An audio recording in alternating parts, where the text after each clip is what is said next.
Okay, hello and welcome back. I'm sorry to miss last week Wednesday stream. I was having back problems and could barely move, and when you're in pain like that, you can't really focus on anything except the pain.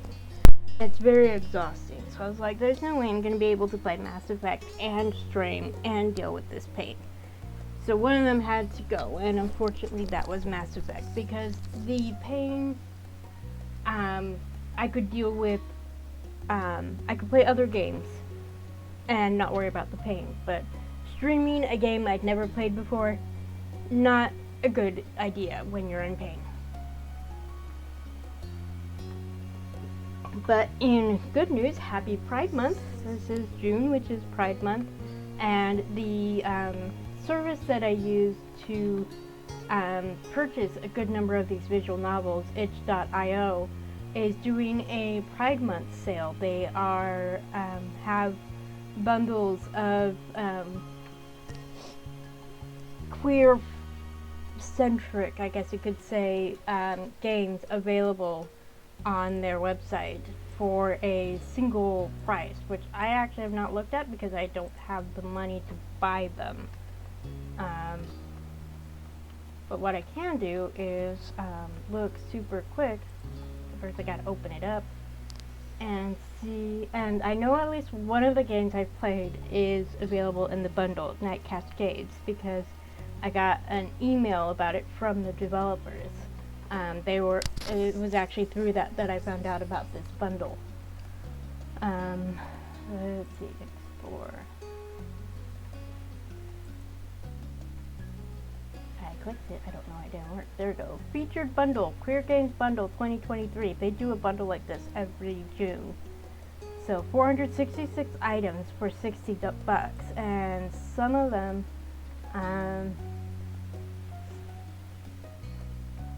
one of them's called What's Your Gender? A Tavern at Night with an orc in the title image. Glitter Hearts, a magical transforming heroes RPG.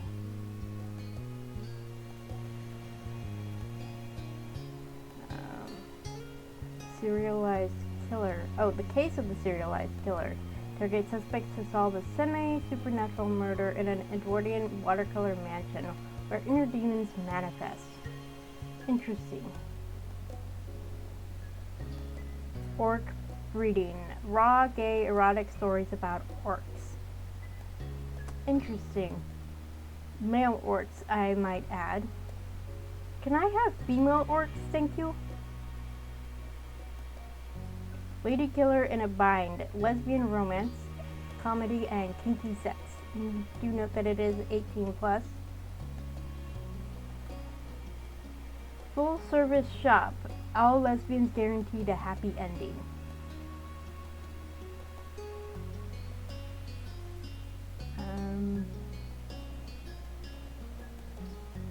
Paradise Incorporated, all your fantasies for one used soul. Okay.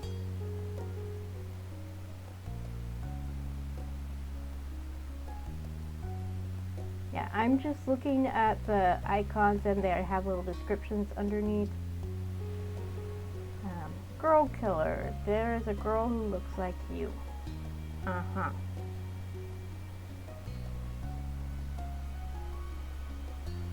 I mean, I I'm not the type to buy these bundles even if I had the money, because I'm a little bit pickier about what I buy, because I have specific tastes and not all of these are to my taste. Some people might like the whole roll the dice, see what you get type thing, but I like to be very clear about what I'm getting.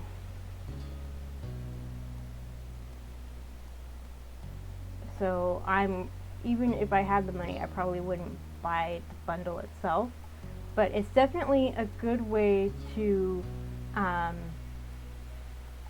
see what's available that would be queer centric, that is queer in some way, so that's another reason to even look at it.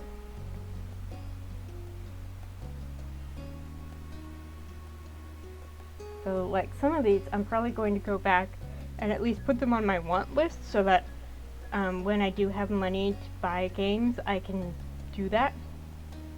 And I have some games to buy, and I might play some of these. Anything 18 plus, I will not live stream because I don't want to. It's not the sort of thing I would want to live stream anyway. I would rather, if I do buy them, it's for me to enjoy privately.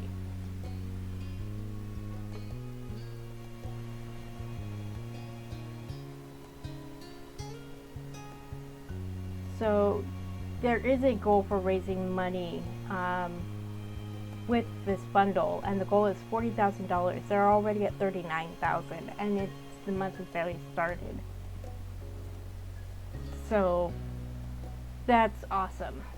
So it looks like there's some really good games available and a wide range and variety. I spotted Night Cascades on the list.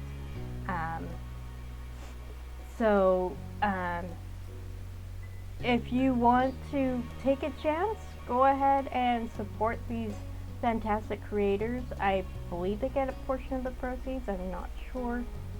Okay, here we go.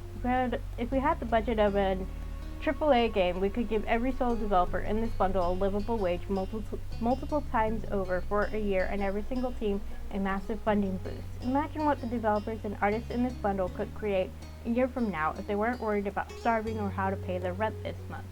Purchasing the Queer Games bundle is a direct action that you can take right now to support queer people in a life-changing way, and in exchange you get over 450 amazing, heartfelt, fun, and radical games and artworks.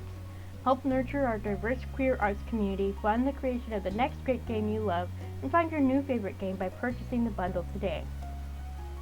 FAQ, what is the Queer Games bundle? A bundle of over 450 games, software, and zines from nearly 300 queer artists across itch.io.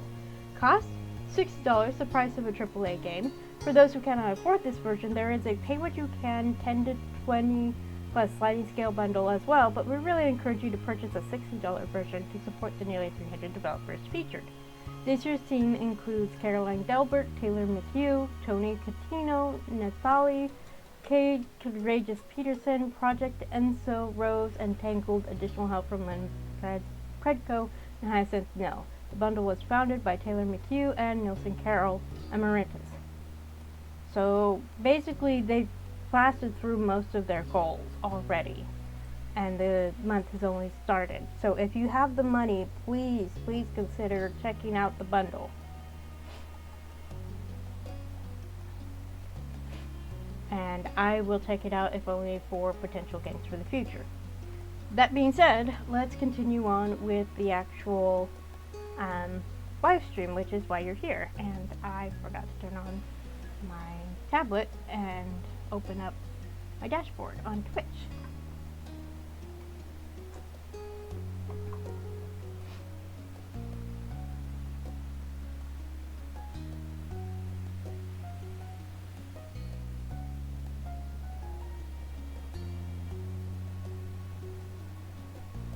There we go. Okay, so I started playing Baxter's DLC last week. Baxter was a character who showed up in the base game briefly in Step 2 when you attended the soiree, either with Derek or with Cove. So either way you attended, Baxter showed up, though he wasn't named at the time. When he moves into a condo in your neighborhood in Step 3, and he recognizes the main character, and possibly Cove, if you went to the soiree with Cove. If you didn't go to the soiree with Cove, he did remember Derek.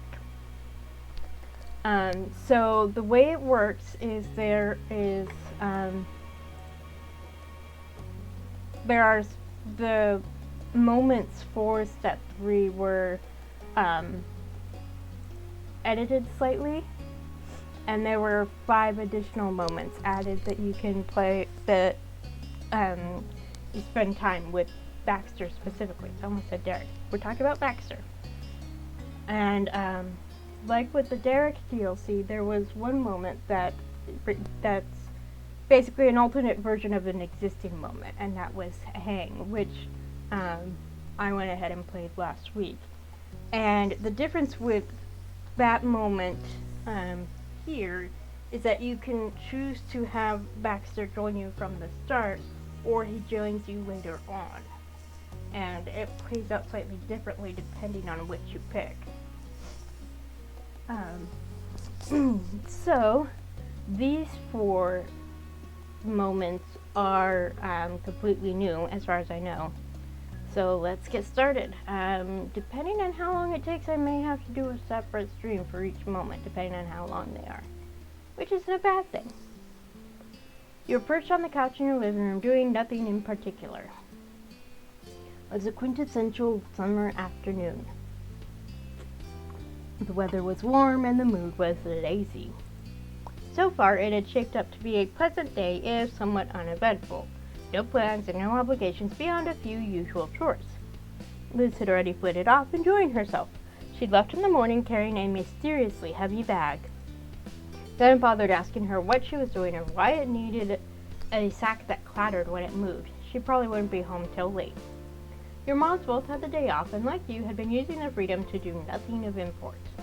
The group of you finished cleaning up from your shared lunch, and Mom struck up a conversation. So, Well, what's next?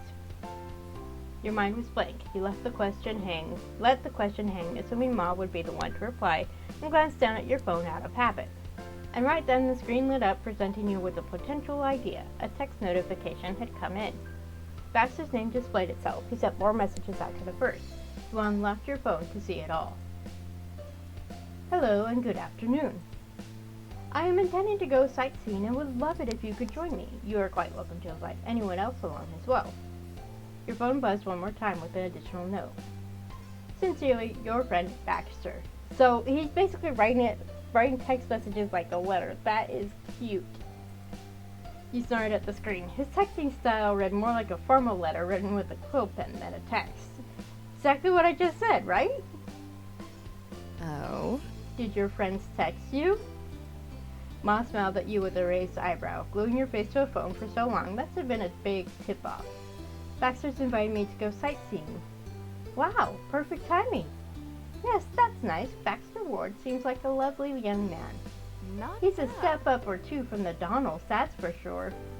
Neither Mom nor Ma had spent a lot of time around Baxter as far as you were aware. They'd met early in the summer, something unavoidable on the street, and had a few encounters since. I wonder where he's from.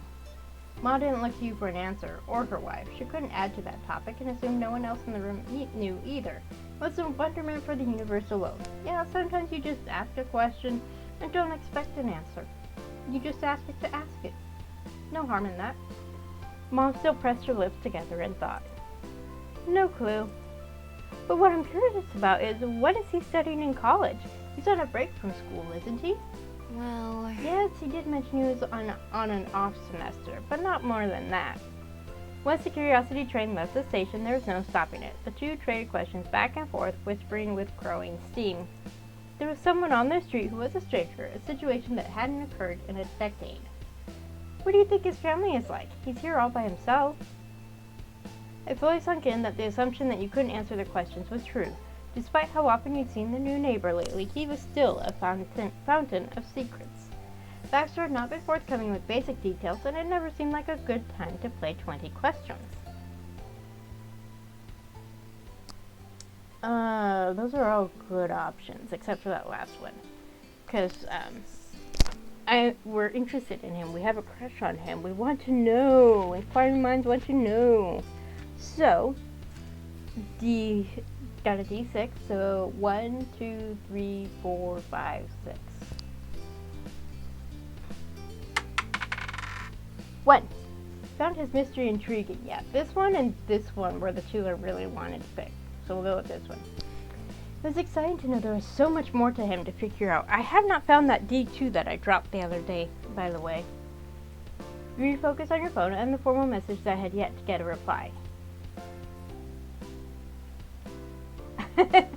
Answer him in similar fashion. Answer casually, call out his hilarious message. We'll go along with it. Feeling inspired by a stiff texting tone, you can resist having a little fun. Good tidings, Sir Baxter. Of course I would be delighted to join you this fine day. I have finished my luncheon, so we'll venture forth to your dwellings. You hit send, aware the message wasn't exactly a high society Victorian letter. It ended up more medieval fantasy scroll, but he'd probably get the joke. It didn't take long at all for Baxter to continue the conversation. Brave Knight Jules, that is heartening. I shall see you post-haste. My highest regards. Yes, he plays along. I love it. Yeah, he got it. He smiled and turned to your moms.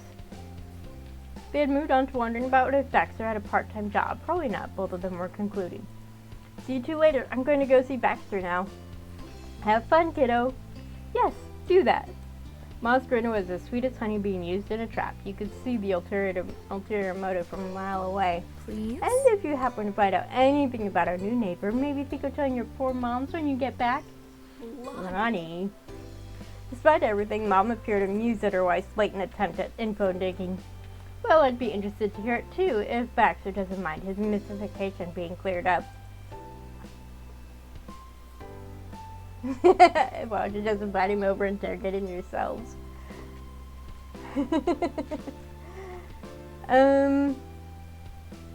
This one, I love it. Ma looked mock aghast at the very idea. Goodness. We can't do that. That's a shame. He's a young man trying to enjoy his vacation. He should be out and about, not spending his limited time entertaining us old moms in our kitchen. Ma slumped her shoulders while expressing her limitations in the snooping matter. Though she immediately perked back up. It's different if he's making a friend his own age. If you don't want to ask or it doesn't come up, of course that's fine. I'm only saying that if you do or it does, that I'd be curious to hear about it.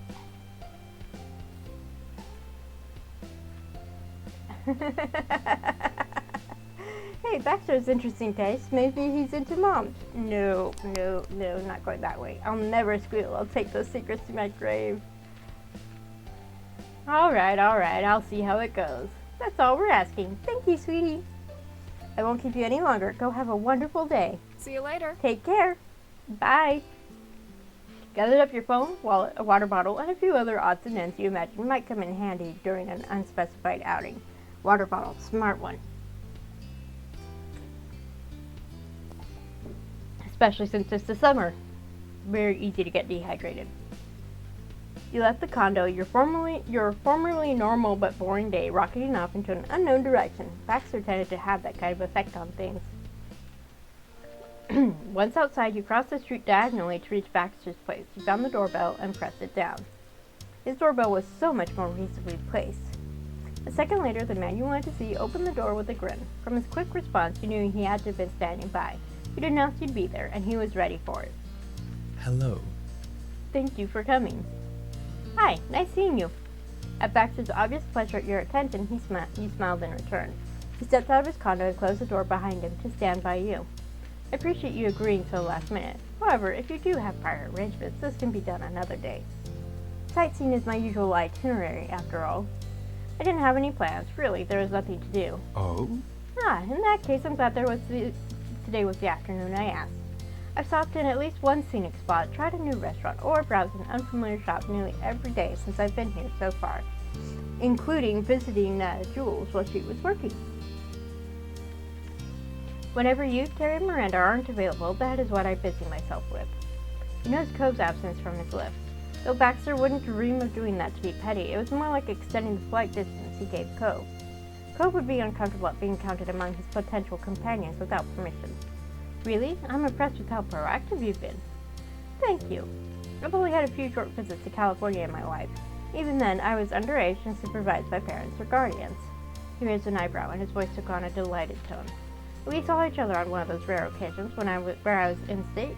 Dance instructors were controlling the schedule that time. Is that fine? This summer is my first chance to truly experience what the area has for myself. It's also not going to last forever, so I'd rather not waste my opportunities. That's good. One of those other opportunities was going on a boat trip. His bold proclamation reminded you of how fleeting his presence really was in everyone's life. Exactly as he'd suddenly appeared, it wouldn't be too much longer until he vanished back to wherever he'd come from. He was impossible to pin down.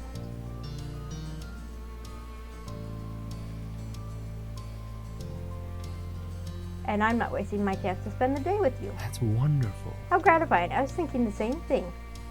He locked his door smoothly and tucked the key into his pocket. You are doing me quite the favor by accompanying me. His shoulders loosened and he directed a soft glance towards you. And if you wouldn't mind, this feels like a good chance for the two of us to get to know each other better. How convenient. My pleasure. Please query me at your leisure if there's anything you'd ever want to ask. I'm an open book in your hands. Could have stopped there, and you would have expected it to end on a formal bow, but the exceedingly official-sounding offer was flipped into something coy and full of possibility. There are many things I would like to know about you. I want to know you better as well. He's a figure of curiosity for you, a friendly stranger who was quickly becoming closer and closer. Excellent. Then we're in agreement. Instead of asking him personal information, you need to use your question-asking authority for something else first. Where were you thinking of going to sightseeing? Baxter placed a hand on his chin, considering. Ideally, the first stop would be your choice. Since you're so considerately joining me today, I may as well take advantage of your local expertise. After that, I can take you to a place that possibly even you haven't been to yet. I have a rental car, so there's no worry if you want to go somewhere that's too far to walk to. My choice will certainly require driving. I'm positive you've stepped on every inch of this town. What do you think? Does that sound agreeable? Then you pick the first place and follow it up with somewhere you hadn't been to before, despite living here for almost your whole life? What did you think you'd miss? Maybe it was the overconfidence of a tourist, or maybe it was something trickier. But he caught you off guard again. With Baxter's promise to tell you whatever you wanted to know, you hadn't prepared for him to still be so hard to read. You should have known he wouldn't suddenly get actually straightforward, no matter how direct he claimed he would act. Works for me. From with what you understood about Baxter, his part of the day would be fun for both of you, and he shouldn't have to find everything. He was a friend, not your tour guide. Baxter flashed his shiny white teeth. Do you have anywhere in mind, then? You pondered the request. If there was one place someone like Baxter should go see, what would it be? Inspiration struck. There was no place more iconic around. How about Shopping Street? The Shopping Street? Cove mentioned that, I believe, but I don't know what it means. Given it was minutes away on foot, you worried you might have offered old news, but didn't come up on the map as anything other than a few of the permanent shops. You had to be there to know. It's a row of local shops and stalls by the beach. It's right near our neighborhood. Really? His hanging attention encouraged you to continue. It's meant to be fun for visitors, not at all the typical grocery stores or clothing shops or things like that. Everyone should go there at least once while they're here. Baxter made a grand gesture of waving you on to lead out. Perfect. That sounds absolutely perfect. Please, show me the way. Okay, I'm gonna be right back.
Okay, there we go. That should be fine. You obliged, and the two of you strolled down the inclined street. Neither of you were particularly rushing, and it still took less than 15 minutes to walk down to the spot. I live in California, but not on the beach, so the only time I've been to places like this are when I visit other cities around nearby. We skipped over the cement curb onto a worn gray bricked road, and we're there. I think this is where you took Cove that in the first step. Tantalizing smells and a mix of attention-grabbing music drifted from the open doors and outdoor stalls. Different songs blended into one new tune, a celebration for your senses. I think you also came here with Derek and with Shiloh. So, it figures in several moments, as well as this one. As normal for tourist season, the path bustled with a crowd of excited visitors. Aesthetically, Baxter stood out from a vast majority of the colorful tourists, but his enthusiasm matched their faces of awe. Oz. I love it. This is wonderful. Confident you had suggested the correct choice, he let out a happy sigh. He continued wandering, but now he let Baxter direct the way. He merely followed along as he explored. Good choice, because this is for him.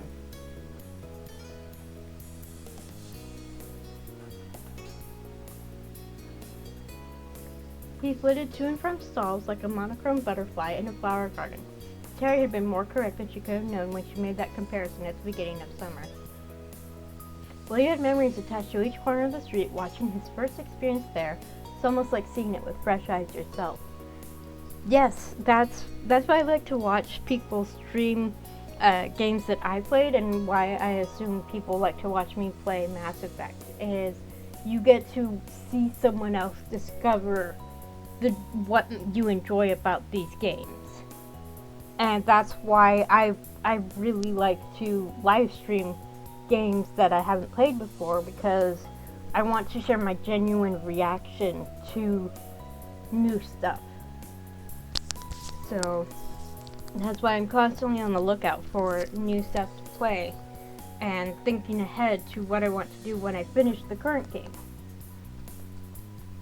He scrutinized the available stalls out today and realized Baxter would have a huge gaping hole in the experience. There was no magician performing tricks anywhere. There was even a magician when you came this way with Derek. That bit of shopping street wonder would go unknown to Baxter, even though he came all the way there. By chance, Baxter led you into the area where happened in the past. Cards and coins that appeared out of nowhere and free balloons were inseparable from this place to you. Watching Baxter out of the corner of your eyes, it struck you that you had never gotten close to a tourist before. Everyone you knew well also was familiar with Sunset Bird, or at least something in the area. But he was another one of the temporary passerby. If only it came a different day, we could have gotten dolphin balloons. Huh? Dolphin balloons? He repeated the words curiously, trying to put the concept together in his mind. Yeah, in the past there was a magician called the Amazing Alexander who did tricks here. He'd reward participants with those balloons as a thank you. Sometimes they were shaped as animals, like the dolphin balloons. It made them extra special. Baxter listened closely as he continued, hanging on to your every word. Extra amazing, you could say. Regular balloons wouldn't be amazing enough for the Amazing Alexander. And you must have had good business, because those probably cost way more than normal balloons. Baxter stared back. Him to be so dazzled by a mention of a random street magician, but he was.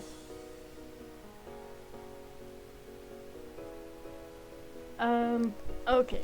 We're gonna let the dice decide this one. Where is it? You think with all the dice I have that I'd be able to find a D6. There we go. 1, 2, 3, 4, 5, 6. 5. Alexander wore a top hat and a funny coat. He used a hand to reach up to illustrate just how tall the magician's hat had been. Charming. Stylish. Yeah, I think you'd like it actually. He was more colorful than you though. Lots of green. I can appreciate it regardless. Alexander had his own vision, and I respect a theatrical outfit. He would. Even without seeing the shows for himself, Baxter was having a good time. That was nice. Coming here, it was more than just showing a small part of the world you lived in. You had shown him parts of yourself. Now it felt appropriate to use your privilege of asking him a question about himself. Where are you from? What's your family like? What are you studying in college? So what's up with the black and white thing? You're single, right? Stay quiet for a bit. Okay, we're gonna go with these first four. The whole you're single thing might be a little too bored. So I have a D4. I have to dig around a bit. 1, 2, 3, 4.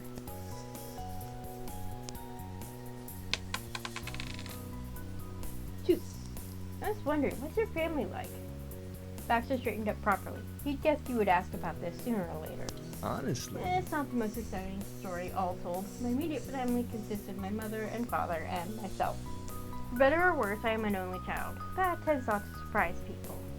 His voice took on a slight lilting quality, as if he was reciting something he practiced many times over.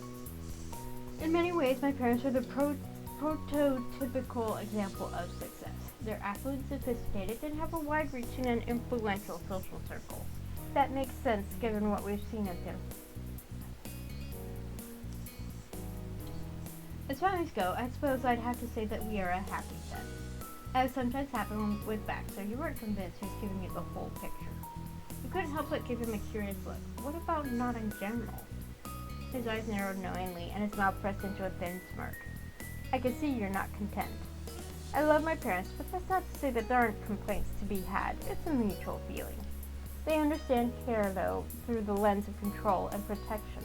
That's been their way ever since I was young. In that sense, they treat me no different from a child. But, of course, they are quiet, educated, esteemed, and a tad old. As is their company most days. That's not the environment to act as a kid. That meant I've always been expected to behave with the maturity of someone their own age, or perhaps even older somehow. A bit of a paradox, isn't it? Do everything as an adult would while gain the respect an infant does. As for me, I think of myself as much more of a free spirit at heart. I'm my own person, and I like to enjoy life in whatever way I see fit. You could say I'm a bit of a rebel. He said it almost furtively, like he'd divulged some important personal secret. The politest rebel. I gotta pick that one. You're the politest rebel I've ever met. He shrugged in a blasé sort of manner, accepting your quip without complaint. Speaking of your parents, where are they now? You didn't mention them visiting Sunset Bird. They're at home, most likely. I don't know for sure. Huh, that was odd to you. Why did Baxter come to here during his semester off instead of going back to his family home? Maybe for the same reason that he has complaints about them. He loves them, but they don't treat him like an adult yet. And he'd have to behave himself around them. He can't be himself. I don't want to stay with him or go back home to Oregon at all, in fact. More rebellious behavior on my part, you see. His tone was a strange mixture of proud and diffident, like he knew how frivolous it sounded, but had decided to own it anyway. I mean, some people don't have that luxury, and he's lucky that he can. I'm thinking about Derek and his family and having to share that apartment. Now. Mother and father agreed to me vacationing on my own, but under the condition that they would have the choice of where I stayed. California being very close by and Sunset Bird being so quaint, not to mention our prior excursions to the area, they concluded that this was the easiest way to keep me out of trouble. They had all planned out a safe summer holiday for their only child. You couldn't help but be surprised at that. He'd said a similar thing when you two first met, actually. This Princeton had sent him here to keep it from being exciting. Sure, Sunset Bird was small and sleepy for the most part, but it was still the California coast, and Prism Vista City was right there. But part of that was unexciting, especially since he had his own rental car. What do you normally do if a summer in SoCal is unexciting? As he posed this question to him, Baxter's casual demeanor underwent a change. His customary relaxed smile took on a wickedly sharp edge, and his eyes flashed with a devilish mischief.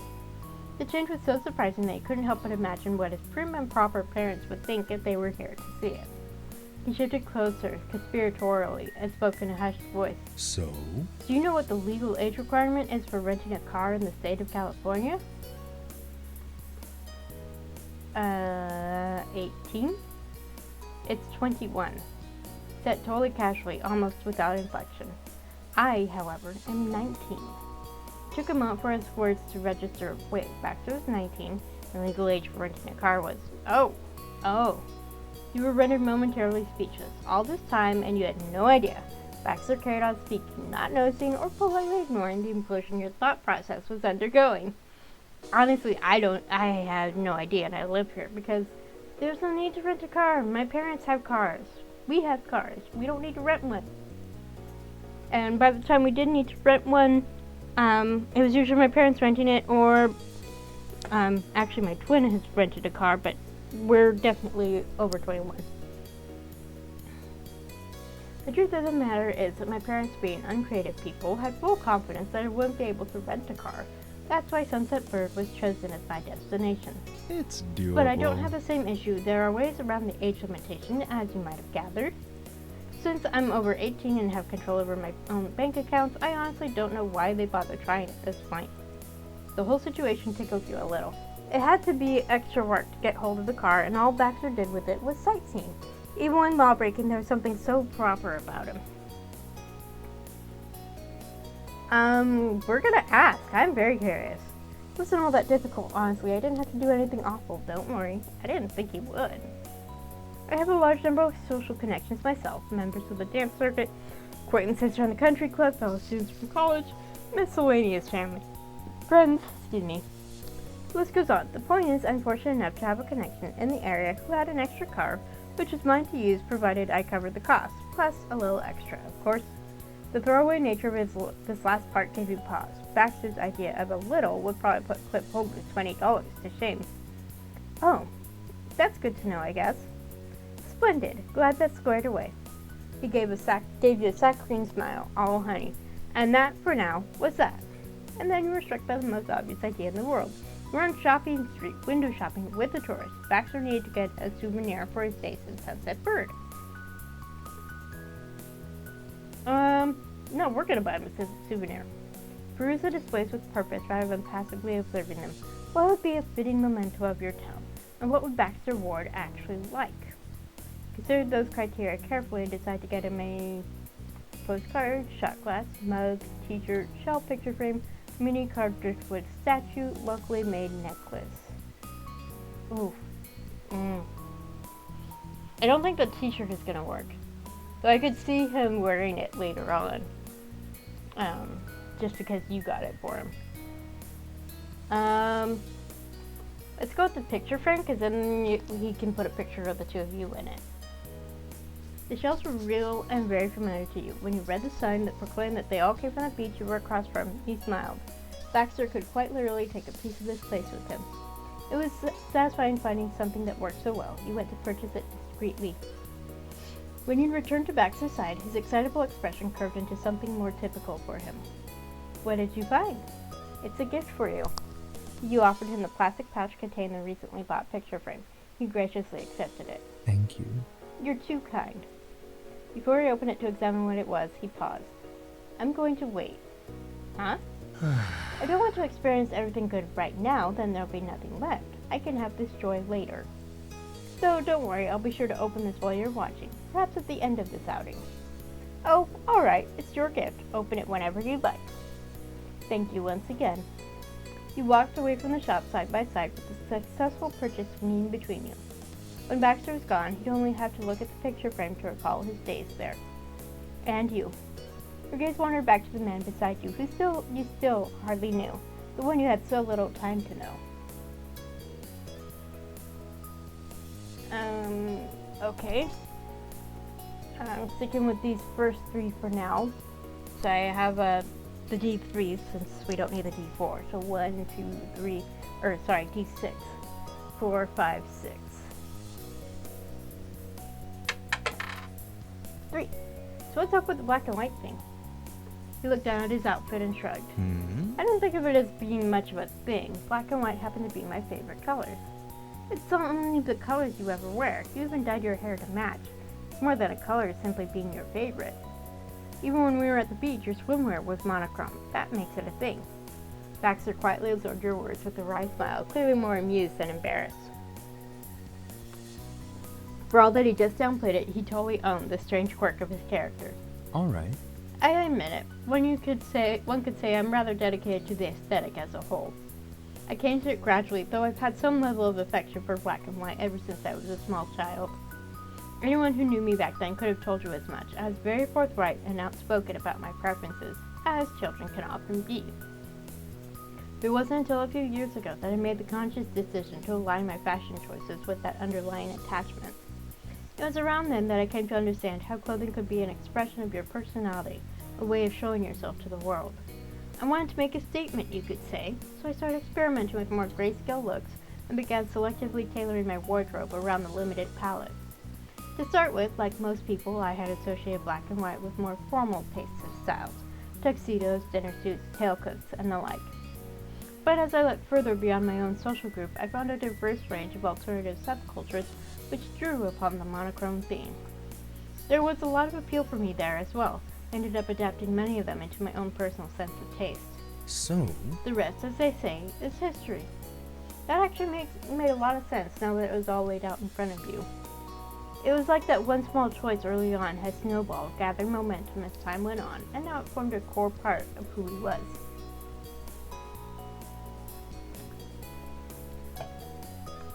But if that were the case, then the question remains, so what made you like black and white in the first place? As a kid, I mean. Oh, that. He leaned in closer and playfully threaded his fingers together under his chin. Can you guess? What? It wasn't like him to beat about the bush. The fact that he was choosing to toy with you a little about this was not what you'd prepared for.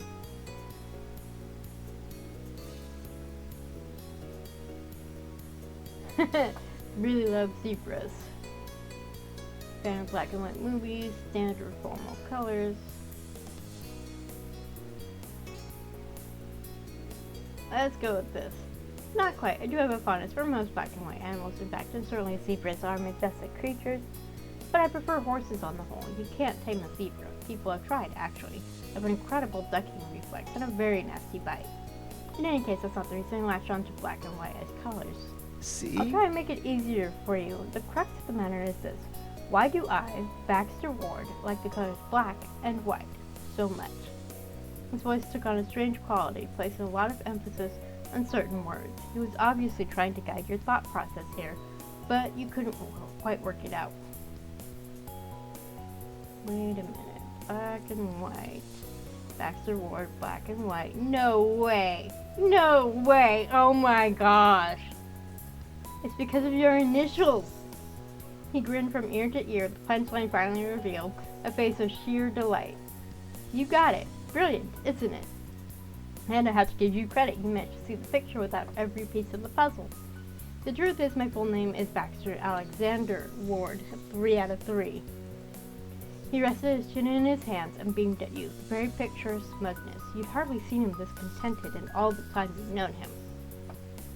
Baxter Alexander Ward, B-A-W. Bah. That's adorable. I have no words. Such a perfect coincidence. Baxter just giggled boyishly at your response and swept his fingers idly through his bangs. I confess, as a child, I came to believe that black and white had to be a part of my identity as soon as I realized how well it coincided with my own name. What's funny is I share the same initials with my uncle on my dad's side. Obviously, we have the same last name. But I don't think my parents set out to deliberately give me the same 2 initials as my uncle. That's just how it worked out. It felt almost like magic in a way. Names carry power and importance. Kids love those kinds of coincidences. It's part of the mystery of youth. Magic, huh? You're reminded of something that happened earlier. Is that why you reacted when I mentioned the amazing Alexander? Because it's your middle name? You're good. Ah, well spotted. That's correct again. You could say I wish to be an amazing Alexander in my own right. I've always been fond of my full name.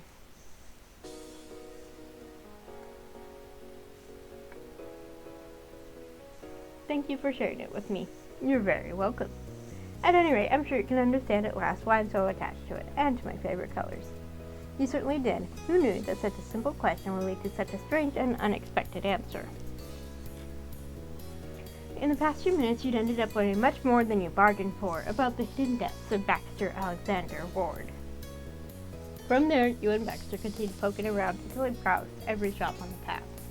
He even doubled back around, leading you all the way across again for a second glance. Despite the short length, it was easy to miss something even after a dozen passes through, because the area was so packed. But Baxter was satisfied with going through twice. He came to a halt at the end of the path, his attention leaving the shops and landing on you. Thank you once more for showing me this place and for the gift. He held up the bag with his souvenir safely hidden inside. This truly has been a fantastic stop on my California sightseeing extravaganza. He inclined his head gracefully. The shopping street was officially a hit.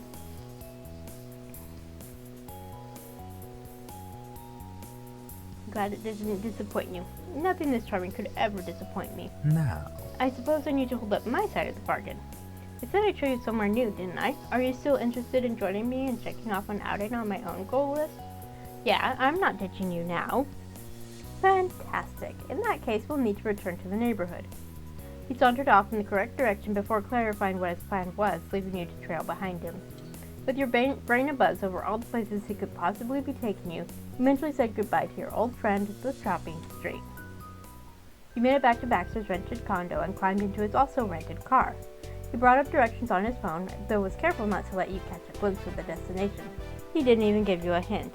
Of course he didn't. What's the fun in that? Then Baxter slipped his phone into the car handle slot for future reference and began to drive. You relaxed in Baxter's passenger seat, attempting to puzzle out where he was actually taking you. He was in a good mood, but any attempt at asking about the plan resulted in increasingly coy answers. After how many questions of yours he'd been answering, it was funny to have him suddenly act as if he'd never heard of the concept of sharing information with another person. Oh, he's willing to share information, just not about where you're going. You didn't push it. Inevitably, the veil of secrets would be removed. You only had to be patient. However, when he finally turned into a parking lot, you admitted it was not what you had been expecting, even if you didn't know what to expect. It was still something you would not have guessed in a million years. On the top of the spacious building was a human-sized flight pin. The place you'd wanted to sightsee at was a bowling alley. Baxter led you to the entryway on air-light feet. Even from there, you could hear the clattering of normal-sized pins getting knocked down, turning into the disco tunes playing in the background. I've been bowling a few times. I remember I played softball for a couple years when I was in middle school. So like it was like 11 to 13, like preteen years basically. The front desk advertised rates for paying per game versus per hour. Along the wall, a tower of shelves held dozens of shoes in all sorts of sizes, and past that were the shining alleys. I wasn't very good, and when I went with the softball team, we made sure to put the bumpers up so we couldn't get gutter balls. Alright. Here we are. He was content, as if bowling was all his soul needed to find peace.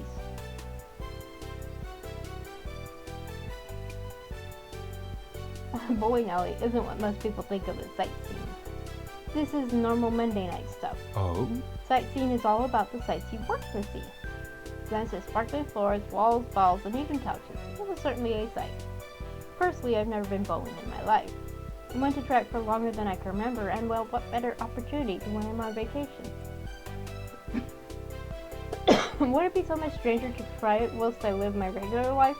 The life that I must remind you never had bowling in it before. It would be entirely unexplainable. Here, I'm a tourist doing new things as part of my job description.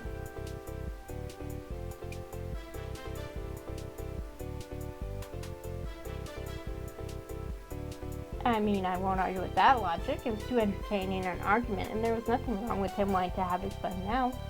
Hanging out with Baxter, seeing firsthand how he was living, you're compelled to ask yourself, had you really done everything you wanted to? You're reminded of the fact that your time in Sunset Bird had its own limits, and you could very well be reaching the end of that time soon. This would be the last summer you had before becoming, an adult, before taking your first step into everything that lay beyond.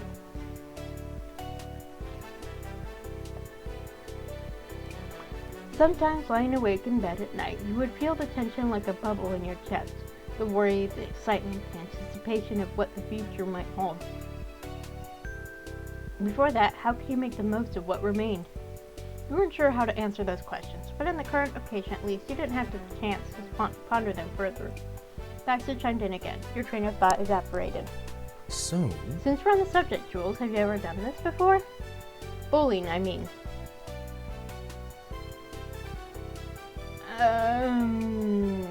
Let's go with the middle one. I guess I've done it once or twice.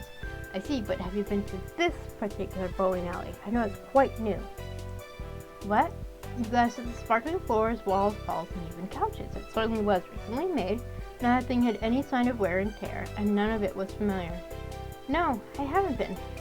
Baxter smirked, victorious. see? So I did bring you somewhere you've never seen before.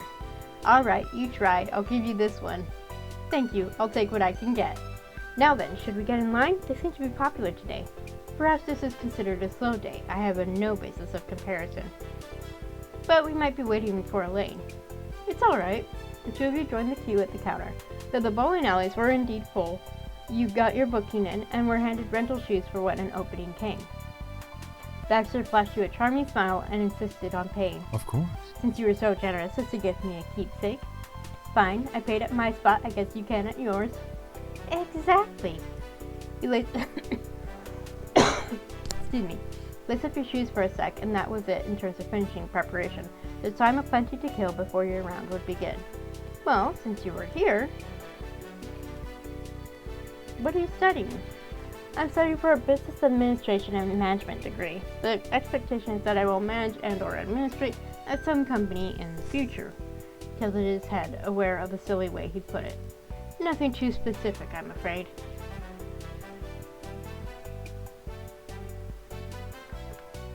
Management, huh? Do you enjoy it then? I'd say so, yes. I think it plays to my strengths and interests rather well. It might not surprise you to know that I can be a touch particular. I know the importance of coherence with individuals acting in a well-coordinated fashion, and I like things to function well, for systems to operate smoothly. Honestly. I confess you could call me controlling at times, not with people, but with processes. Especially when it comes to enacting plans. I'd much rather act under my own steam than follow someone else's lead. I'm only flexible with the personal, not the business aspects of life. That's fair. Spread his palms matter-of-factly. But that's enough about my aspirations. You know my story, so what about you, Jules? I'm curious to know what the world has in store for you further down the line. I just graduated high school. Really? My congratulations, it's an achievement to be proud of. If it's not too much to ask, where do you see yourself next? College, going through a career, perhaps? Well, tell him. It's okay. You'd spoken about your future plans with a few people before, but you felt like Baxter was someone you could be open with. At your reply, Baxter moved in slightly, his eyes sparkling. Since you'd responded positively, he had no qualms about letting his curiosity show. I'm a little bit like you. My plan is to study at a community college, but I also wanted to pick up part-time work so my parents aren't covering everything. Baxter attentively waited for you to finish, and then nodded encouragingly. I think it's wonderful that you have something you're aspiring to already. I wish you the best of luck. It's an exciting thing, taking the first step on your journey. You know. You truly never know just where you'll end up. Take me, for instance. I had never lived outside of my hometown until I left for college, and look at me now. All of a sudden, I am in California, of all places, cavorting about with a charming new friend. His brown eyes met yours briefly. Isn't that delightful? Life is nothing if not full of unexpected developments. I'd like to think we're doing what we can to make the most of that. I didn't have to be here, and you could have pretended no one new had appeared in your small town and gotten on as usual. I'm looking forward to seeing what comes Glad next. to hear it. I feel the same way about finding out where things go from here and now.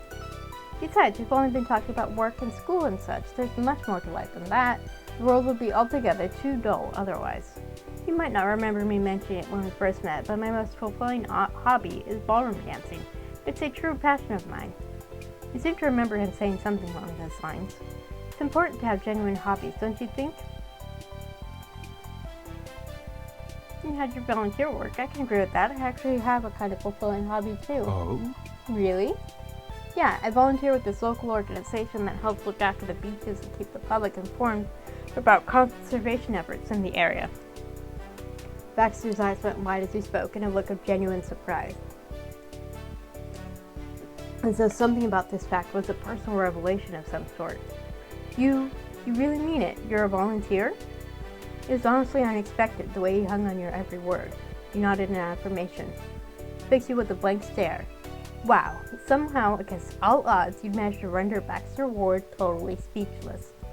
Then, like the coming of dawn over the ocean, a dazzling smile broke across his face. He rocked back slightly in his chair in what you could only describe as a miniature swoon. That's truly marvelous. To be honest, I must confess, the view I have of the world can be jaded at times. Volunteering to my eyes was one of those wonderful things that nobody did unless they were compelled to somehow, either by the will of a parent or guardian, a school application board, or a judicial process. It's so unusual to meet someone doing it because they personally wanted to. Or, I don't know what it's like in other states, but in California, at least where I live, it's required to do volunteer work during high school. And my parents are part of a volunteer organization, and me and all of my siblings joined that organization for a time, and that counted for volunteer work. But there are other opportunities. There's a theater in a town not far from here that people can volunteer as ushers, and that will count as volunteer work. And there are several high school age students who do that, and they get paperwork to say yes, they volunteered. And I was just doing it for the fun of it, but obviously with the pandemic, they had to close down, and I haven't actually been back there in a while. I was partially volunteering because I got to see the shows for free. So I got to see Shrek and Riverdance, and I didn't see Les Mis for free. My parents actually paid for that. That was a birthday present for me and my sisters, and they also paid for my brother to go because he wanted to go too. It wasn't fair for him to miss out just because his birthday was in a different part of the year. But yeah, so I volunteered mainly because I do enjoy theater, and it was a great chance to see shows that I normally wouldn't have been able to afford to, but it's hard to get back into that habit. Anyway, and here you are, and you said you find it rewarding? You nodded again. you're incredible. Just incredible. He slipped his hands into the pockets of his jeans, looking off to the side. He laughed quietly to himself. He's blushing! Oh my goodness, he's blushing! I'm in more trouble than I already thought. It was honestly kind of cute how impressed he was. It is cute. Your chest felt a little tighter at the thought. How many people did he show this side of himself to? It made you feel special somehow. He chuckled once more and shook his head, and then the conversation moved on. The conversation successfully filled the waiting period, and an attendant suddenly called you over. Elaine was free. Excellent, thank you. Together you headed over to the rack of house balls, where Baxter began to size them up. So, they come in different weights? Interesting.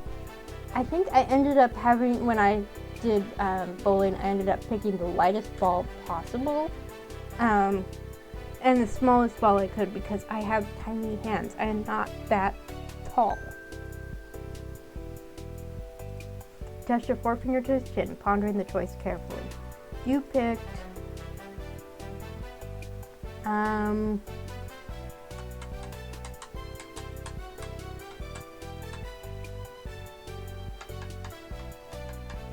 medium ball. Not too heavy, not too light. You picked up one of the midweight balls that was just right. It was a dark ebony black. Seeing your choice, Baxter nodded approvingly. Very well. That is a solid option. The best of both worlds, right? Easy to hold, yet with sufficient weight to give it some momentum. I think I will follow your lead. Baxter picked out an identical ball, flashing you a wry smile. It's even the right color. Now, care to take the first shot?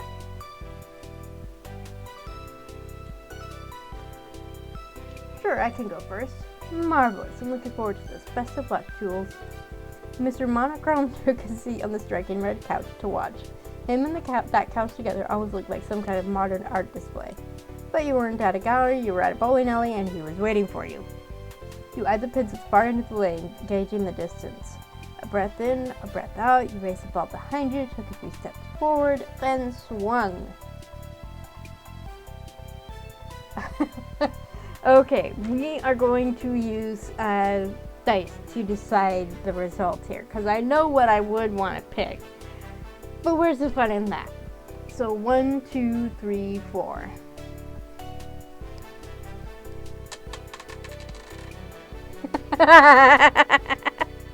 Four. Straight into the gutter.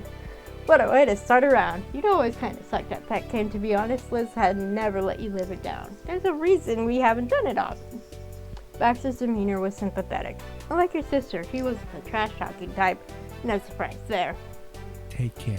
Not to worry, not to worry. I'm certain you'll get the next one. And if not, that is just as well. Since it wasn't a strike, you had one more attempt this frame. You waited for your ball to be returned, then lined up another shot. This time the ball zipped up the lane and tipped over a couple of corner pins. You redeemed yourself for now. The triangular arrangement was reset and the scoreboard flashed up with Baxter's name. Took a seat on the faux leather just as Baxter limbered up for his first shot of the game. All right. Let's see how this goes, shall we?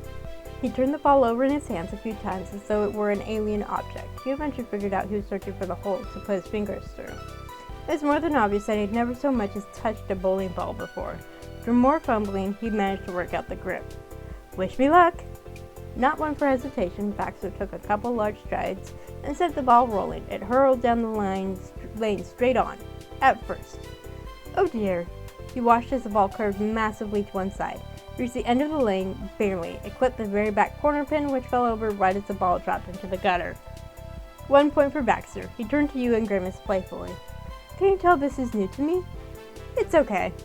Thank you. Well, here's hoping I can do a touch better than that. My mom actually was on a bowling team in high school. It was the four of them. 2 of them were really good, 2 of them were not that great. So they kind of came out middling between the 4 of them. It was really funny from what Mom told me. And something like that is more for the fun of it. Hey James, I'm doing well. Better than last week. I was in pain last week. That's why I didn't stream on Wednesday like I planned to. Thanks for the follow. We're bowling right now. And first, we went first and got a gutter ball thanks to the dice. Baxter retrieved his ball and rolled his shoulders, taking form in front of the lane. His brow was furrowed in concentration. He wasn't as hasty as before. Baxter's not doing much better than me, so that's good. He took his time to line up the next shot. 1 step, 2 steps, 3rd step, and release. It shot off like a cannonball, barreling ahead. It still curved slightly at the last moment to knock one of the center right pins. Oh yes, I'm definitely enjoying Baxter. I like what he's revealed about his backstory. I probably should have done this one first, but I really wanted to see how the hang moment was different compared to the original version. 5 more points. Baxter nodded to himself, satisfied at the improvement. Not 60% bad. success is plenty for a first attempt. It's all part of the learning process. I must say I'm enjoying myself so far. Your turn, Jules. As the game proceeded, you and Baxter settled into a rhythm. You exchanged friendly chatter between friends with the odd quip or moment of celebration thrown in. Yes, I definitely like his voice. I can't remember if he had any voice lines in the original game, but there's something about his voice that's very soothing. Derek's voice lines definitely threw me for a loop when I first heard them. I was like, oh no. Baxter is just very smooth and calm. I don't know how to explain it. It was a comfortable way to pass the afternoon. In an idle moment, you found yourself learning more about Baxter again. The 2 of you would be there for a while yet, and if you felt inclined, it wouldn't be too hard to strike up a more in-depth conversation. You chuckled to yourself at the convenient pun. Single, right? Let's go with this one. Well, Oh, you are? That's awesome. He sounds really good, so you did a fantastic job. The voice doesn't sound too jarring. I know sometimes voices can be sometimes the voice just doesn't fit the character that's in front of you, but his voice definitely works for the character design. Well, in the most immediate sense, I suppose you could say I came here from Virginia. That's where my college is located after all. But of course I know that is not entirely what you meant. I'm merely teasing.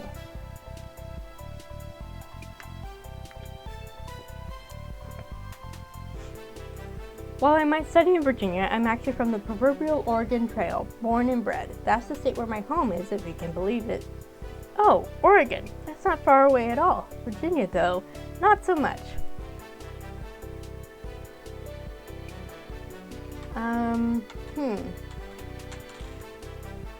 I think I'm gonna let the socials? I don't think I have any commands available through Twitch.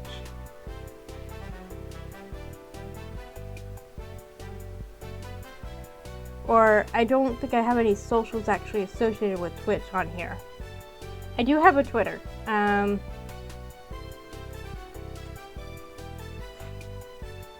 I think you've commented on it actually. Where does it?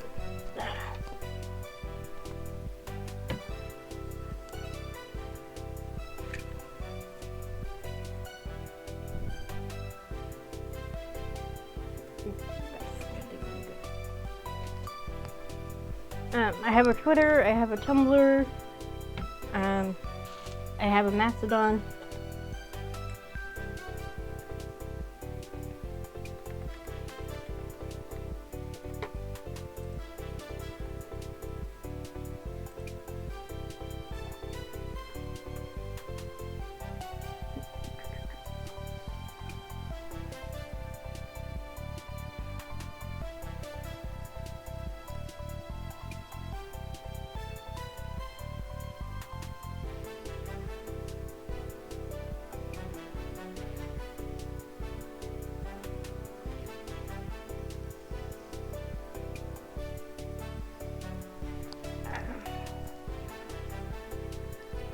I think I'll have to go on Twitch and add those in because I didn't even think about adding them in.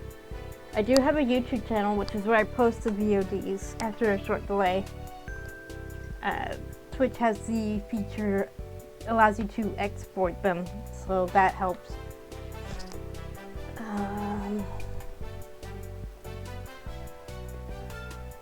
That's not doing good.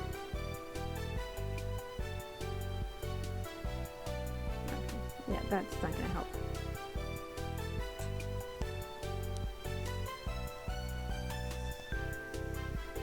Oh, that's not gonna do anything.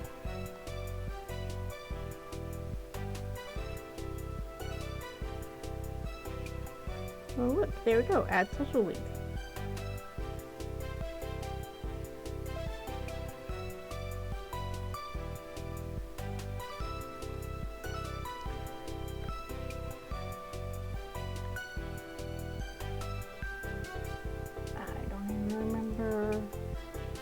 Let's go. There we go.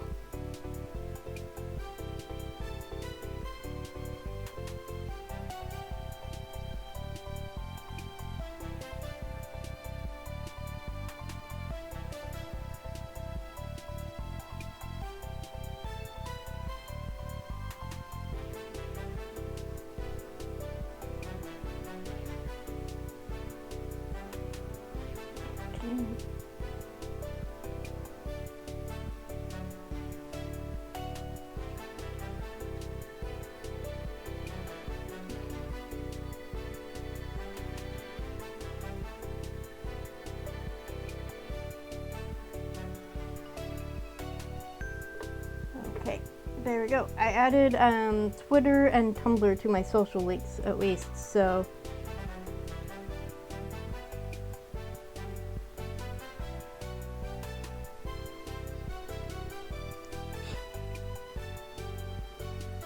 let's see.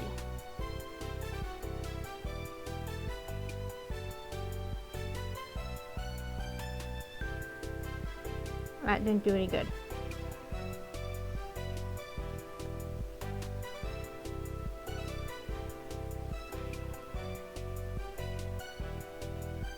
that should be my Twitter username.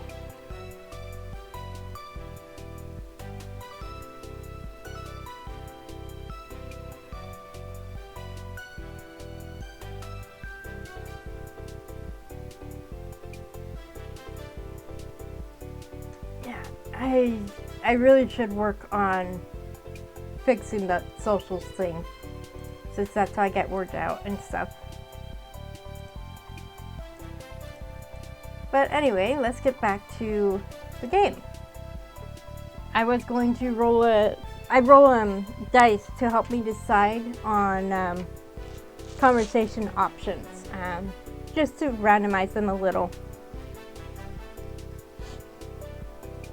So 1, 2, 3, 4. That's how I ended up rolling a gutter ball my first time.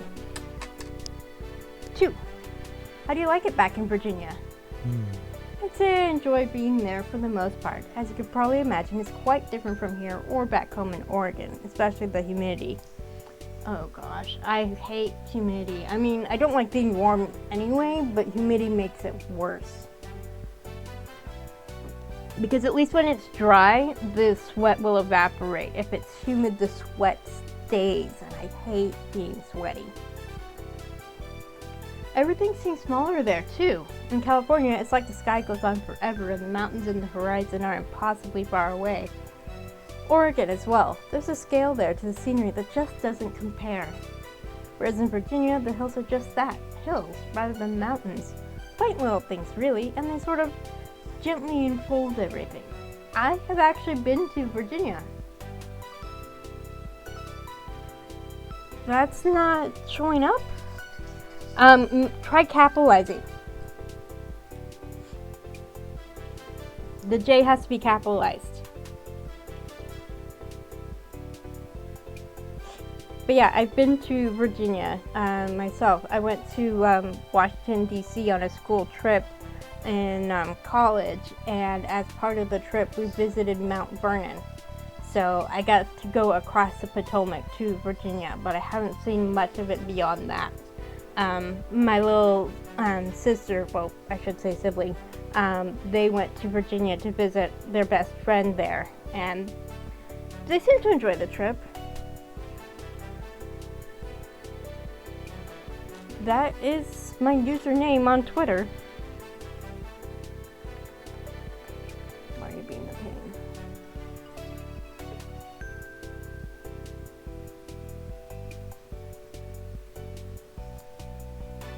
Oh, I misspelled my username. Drop the I. No, move the I after the first N.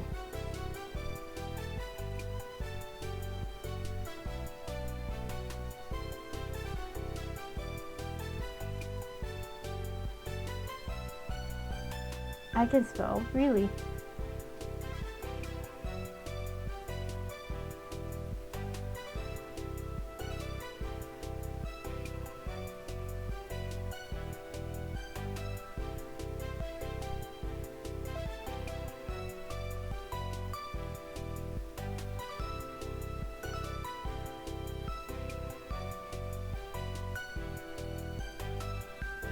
Yeah, so I misspelled my Twitter username on the social link, so that helps.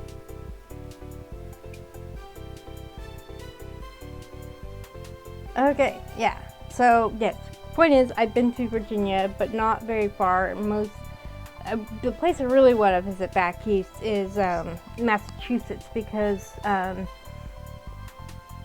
what got me into history as a subject was actually reading a book called Johnny Tremaine, which is about a silversmith apprentice in Boston right before that all the political shenanigans ramped up, and he found himself swept up into that. He actually consulted with Paul Revere about a silversmithing project that John Hancock had brought to his master, I guess is what they called it, to fix, because Anyway, so he's interacted with all these well-known historical figures, but John Tremaine himself is fictional. And that book just really caught my imagination, and the teacher also showed us the musical 1776, starring William Daniels, who later became Mr. Feeney in Boy Meets World, teaching at a school named after John Adams, whom he played in 1776. So, yeah. Sorry, tangent. His gaze grew distant again as his mind conjured up memories of the landscape, like he's getting lost among those quaint little hills. But yeah, I think I read somewhere that the Appalachians as a mountain range are older than the Rockies. So it's no surprise that they're smaller, and plus I think that part of the continent is further from the edge of the tectonic plates, or whatever. Another good thing about it is the trees. Virginia has plenty of forest cover, like Oregon, so at least in that sense, I'm among the familiar. That tracks. I think I read somewhere that something like 2/3 of Virginia consists of forests, right? 2/3? I can readily believe it. You're well informed, Jules. His voice took on a hushed, affectionate quality. I must confess, I have a soft spot for trees. There are these beautiful eastern white pines planted all over the college dorms. Magnificent. Thank you for the visit, and thank you for talking with me and contributing your voice to Baxter. It really adds to the character, and I stream Sundays and Wednesdays right now, so maybe catch you next week too. Take care. Magnificent all year round. When summer comes to a close, the needles get everywhere. Oh yes, pine needles. We have a huge pine tree in our front yard, and we haven't really bothered trying to keep a lawn because the pine needles just kill the grass underneath. We had a pine tree in our backyard, but it had to be taken down because it was got sick and basically was going to die, so just took it down. But the pine tree in our front yard is humongous. When I was littler, I could climb all the way to the top. I haven't even tried climbing it in decades. They fall so thick in places that the ground around is covered in what looks like one big tan shag carpet. If you were to walk underneath any of the branches, you'd be picking needles out of your hair until Christmas. He smiled at the mental image. Doesn't that make it kind of hard to maintain your whole black and white aesthetic? It's true, the natural tones do tend to clash. I have brown eyes at least, which means I can make it work if it comes down to it. But you'd rather not have to, right? A bemused grin. You are incredible. It's remarkable. You know me so well already. Something about the way he said that made your stomach go a little funny. Baxter exhaled slowly, almost dreamily. Ah, that's another good thing Virginia and Oregon have in common. With all the trees around and the variable climate, you truly get the experience of the seasons changing. Summer to fall is especially beautiful, colors like you would not believe. Fall is actually my favorite time of year, my favorite season. Not just because my birthday is in the fall, but just I love the transition from the warmer weather to the cooler weather. You can start bundling up again, wear those soft, cozy sweaters, start drinking hot chocolate or cider or coffee or tea. My brother is weird. He will drink tea or coffee when it's hot and eat ice cream when it's cold. That makes no sense to me. He was about to get lost in thought again, but then caught himself. So, To finally answer your question, yes, I'd say that I like it in Virginia a fair amount. The humidity is still a bit of a sticking point. Yes. He narrowed his eyes to a fraction as the pun rolled off his tongue without his fully intending it. But at the very least, that's only an issue during the summer months, and happily for me, I spent my summer elsewhere this year. You smiled a private smile to yourself. Yes, happily for Baxter indeed.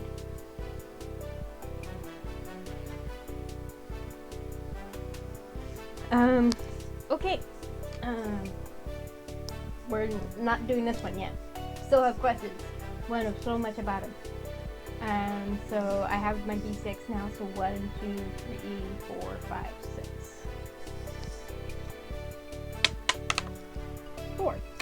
grew up pretty close by then. We're practically neighbors. Oh? That's true, isn't it?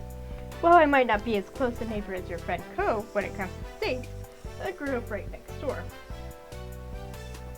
Though, if this is set in Southern California, maybe not quite that.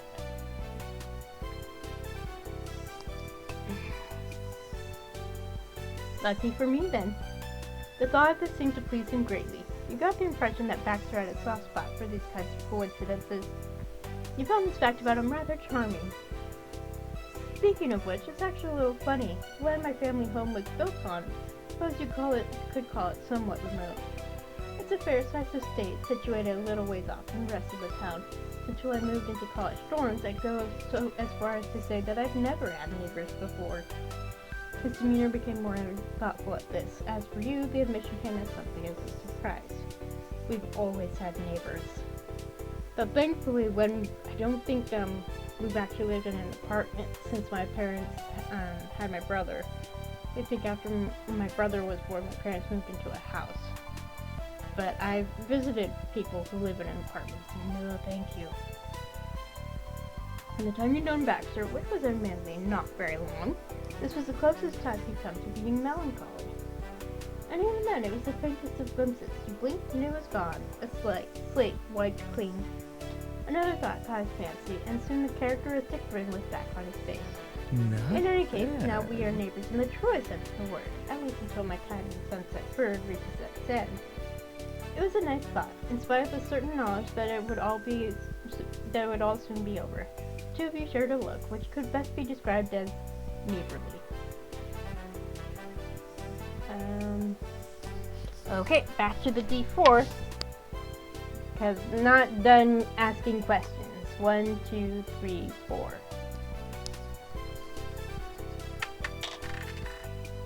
Two. What's your hometown like? I don't know if I got around to asking where in Oregon you're from specifically. Right. I suppose I hadn't named the place yet. It's a little town called Golden Grove. You likely wouldn't have heard of it. Sure enough, you couldn't say you knew anything about the place. It didn't kind of ring a bell, though. With a name like that, it sounds like you must have a lot of forest over there. Baxter smiled with all his teeth. Of course.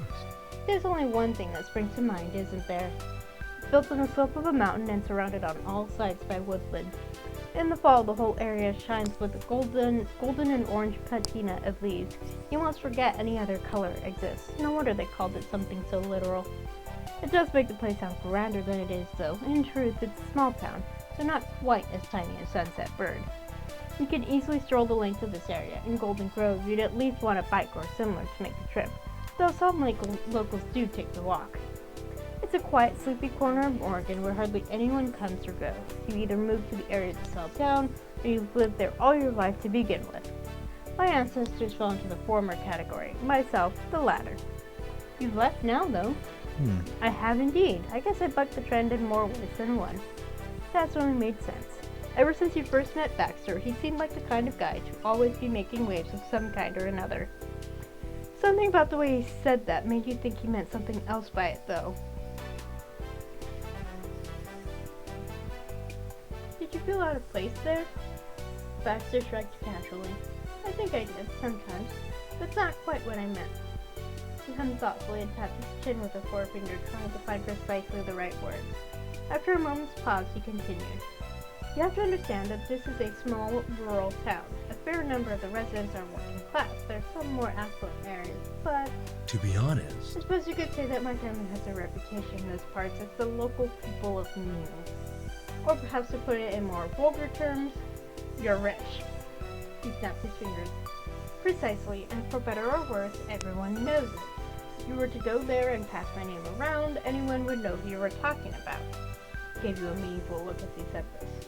Please don't actually do that. It might embarrass me, even me. You got the sneaking suspicion that it wasn't really his own bluster he was concerned about. He waved a hand with great indifference, as if to lazily swat his own words out of the air. He figured that this was all he felt like saying on the subject. It does explain why he hadn't had ice cream from an ice cream truck before. Because a small town like that clearly would have had an ice cream truck. If I'm ever in town, I promise I won't throw your clean name around. Very well. Thank you. You needn't go out of your way on my account. Although if you are ever in the area, his smile took on an air of boyish amusement. I'm not planning on being in Golden Grove anytime soon, but all the same, I get the feeling it might not be long before I meet you there, one way or another. Who can say? With that, his voice trailed off, and his gaze drifted to the middle distance in contemplation. I guess there's only one choice now. Is it hard living away from where you grew up? Do you miss it? Baxter nodded, not in agreement, as if he'd been anticipating your question. He answered almost before you finished speaking. No. No. You said so instantaneously, and with such a genuine smile, that you were rather taken aback. You weren't expecting such a candid answer as that. It's like you didn't even have to think about it. Seeing your momentary look of surprise, Baxter's expression softened to something more demure. Maybe he'd had this reaction before, maybe many times. It's not so bad as it sounds. At a minimum, I can also say that I wish that I missed it, if that makes sense. You guessed you could understand that? I don't know how you feel about your hometown particularly, but you should at least be able to appreciate that I spent all of my youth there. I'm not so jaded to totally discount the place, far from it. But anything I liked about my home wasn't exactly exclusive to that locale. The U.S. is a big country, and there are plenty of beautiful things to see wherever you go. I agree. I got to visit Nebraska, and Colorado, and Wyoming, and Arizona, mostly on a road trip to Nebraska. And then, of course, I got to visit D.C. and Virginia, and I'd like to see more. But that costs gas money, and I don't have the funds. I'm experienced enough to know that much at least. His voice took on a tone of polite finality, not harsh, simply matter of fact. So no, I don't miss it, and I won't be going back. If my parents wish to see me, they'll have to be the ones visiting where I am. He snorted gently to himself. The idea amused him greatly. Of course, everything made a little more sense now. For what you knew about Baxter's family, you could easily imagine he wasn't preparing to return home anytime soon. While he might not be in quite the same situation, he definitely understood why to get out there and spread your wings somewhere new. I've been asked all the questions about Baxter's home you could think of, a final thought occurred to you.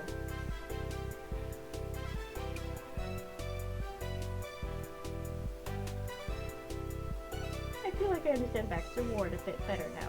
Your words lifted his usual resting smile. I'm glad my rambling has been enlightening. I hope the subject has been to your taste.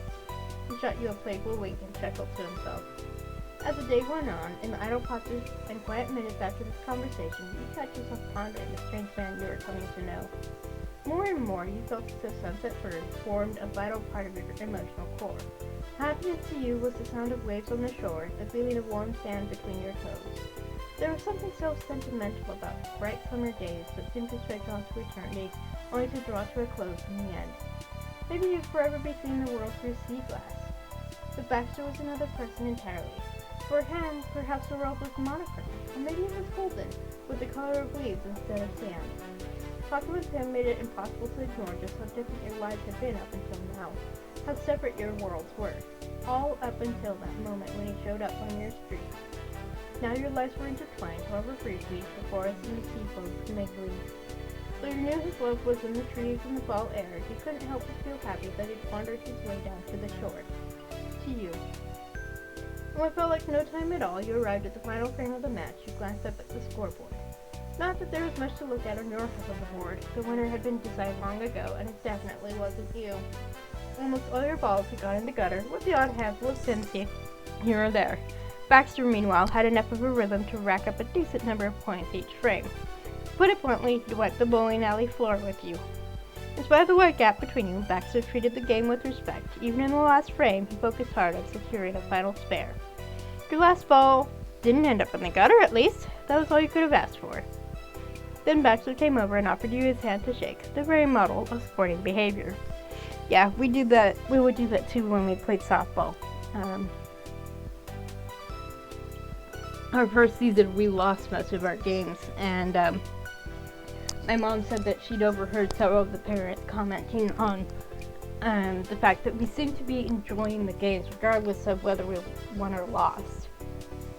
And honestly, for me, it was just the fun of hanging out with these girls that I got to know. And actually, one of them went to the same school as me and my twin because, of course, we're sisters, so we ended up on the same team. That's just how it worked. And we just had fun. And that was really what it was about, for at least for me. After that showing, he wanted to make sure you were alright. He took it. He totally outclassed you. Baxter grasped your hand firmly. The two of you shook. He grinned. Thanks. Thank you for the game, Jules. I had a lot of fun. It was an enjoyable Glad to game. hear it. Based on his unwavering excitement since he'd arrived, Baxter probably would have been just as content to lose. The joy of a new experience was what mattered to him in the end. The game reaching its conclusion, he wandered over to the main counter to return your rental shoes. Your sightseeing bowling adventure was finished. As you left the building, Baxter was quiet. He must have had something on his mind. He lifted his face to the twilight sky that met your eyes. Well, we've had our fun, and the day is getting short on time. I suppose we could return to the neighborhood now? That was a question, not a statement. Baxter touched his chin in contemplation. He hadn't struck his altogether thrilled by the idea, and I coincidentally said that exact thing out loud. To be honest, To tell the truth, I'd be disappointed to go home. Would it be asking too much for this to last a little while longer? I'm not sure about you, but after the thrill of our bowling match, I've become rather hungry. Could I treat you to dinner, or at least we could attend a meal together? Now that Baxter mentioned it, you realize your stomach was totally empty. You've been out and about for hours. Sure, I could eat something. The prospect of having more opportunity to hang out lightened Baxter's already chipper mood. That's excellent. He furrowed his brow in thought, tapping a forefinger to his cheek. His attention drifted away from you as he cast his mind around for ideas. Something caused fancy eventually. His eyes narrowed, and the corners of his mouth curled upwards. perfect. That could work. It's ideal, even. What is it? His gaze went back to you, and he grinned wholeheartedly. So far today, we focused on locations which were new to one or both of us. It's all been good fun, but it may be nice to end our little outing on a different note. Perhaps you see where I'm going with this? He tilted his head playfully, giving his smile even more of a bend. Baxter was nudging you in the right direction. For our meal, we could go somewhere that's familiar. I'm sure we could think of a suitable place. Somewhere you've both been before?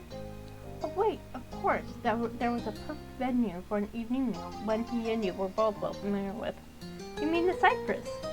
The country club where you first met all those years ago. It was exactly the kind of place Baxter would prefer. He beamed to believe that you'd caught on. Bravo. I didn't know that they could use the Cypress. Exactly. If that's agreeable with you as well, I can take it there right now. Yeah, I'd like that. Having settled on a place to eat, Baxter led you to his car with a spring in his step. The prospect of a jaunt to the Cypress obviously delighted him. He sped towards the general direction of Sunset Bird in the midst of his namesake period of the day. The faint wisps of clouds overhead were painted a pale orange. When you pulled up to the country club, the sun was hanging behind the trees, which lined the golf courses. You were led out to the recognizable dining area right away by a host, where a table for two was nestled in a quiet corner. He passed through menus and excused himself. A woman in a handsome waistcoat and jacket was beginning to light candles for the coming night. She paused that to attend to the new guests. Good evening. I'll get you water immediately. Is there anything else I can bring? Good evening to you. One moment. Jules, I'm familiar with their offerings. Would you like to order now? Yes, please. You've mentally gone over what you wanted on the drive. Baxter smiled sweetly at the waitress who read a notepad to take your orders. It got sorted shortly and she took her leave. She too took her leave. There we go. Mr. Word. After that, there was nothing to do but make yourselves comfortable. It felt nice to have some time to relax. You reclined in your chair, stretching out your legs, and idly peered around. You'd come at a good time. It was the middle of the week, and earlier in the evening, many people would go out for dinner. As it was, you had the entire place to yourselves. Baxter shifted into his seat, the wicker chair creaking quietly. He rested his arm casually over the back of it. The bag with his souvenir was sitting to one side on the table in front of him. He brought it from the car. He must be intending to open it here. It looked like he was a birthday boy, preparing to unwrap his present at a celebratory meal. You chuckled, imagining that. A soft sigh broke the comfortable silence. It's a pity it's so quiet. I'd have loved for there to be some music. He flashed you a lopsided grin. Or dancing even. That's asking for too much, I know. However, when I visited the Cypress, either here or home, it's livelier than this. Such a shame, but I suppose I can't have a soiree every night.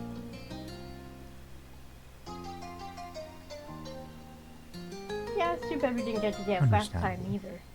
It really was a tragedy, wasn't it? That would have made for a special occasion indeed. Well, even more special, I suppose I should say. You know, just had a thought. He talked about how he was a rebel. Just the fact that he planned on sneaking into this other event at Cyprus kind of hinted at that even before we got a chance to get to know him. So that's kind of an interesting touch. I don't know why that just occurred to me now. The fact that we met there at all is hard enough to believe. I can content myself with that thought. He guided his fingers through his hair and laughed softly as if struck again by the absurdity of it all. If you had gone to the soiree with Cove, there was a chance that you got to dance with him before. It's times such as these where it feels as though you're close to something magical, wouldn't you say? The fingers of fate reaching through time to touch the strings of our lives. It could have so easily never happened. That's what I find strange. A few choices made differently and we might never have even crossed paths at all. He shuddered dramatically, as if the prospect chilled him despite the summer warmth. Yeah, I mean, we could have completely skipped the soiree moment, but what would have been the point? It doesn't bear thinking about. The serious note to his words was gone in an instant, replaced once more with his usual playful timbre. He struck a thoughtful profile, resting his chin in his hand, and then peeked at you slyly from the corners of his eyes. Baxter laughed at that, the sound ringing clear as a bell over the empty patio, the grass and the water, as the sun's dying light caught them all. You'd missed this place. It had been too long since your last visit.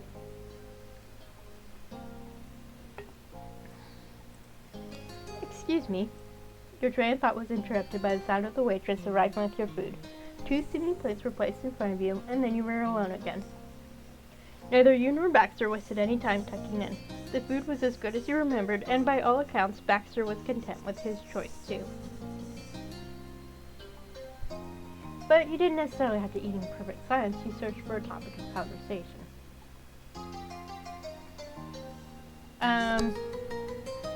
I guess we're gonna ask. His laid-back demeanor sharpened around the edges. His eyes were smiling at you, even if his mouth wasn't. He enjoyed the implications of this question a great deal.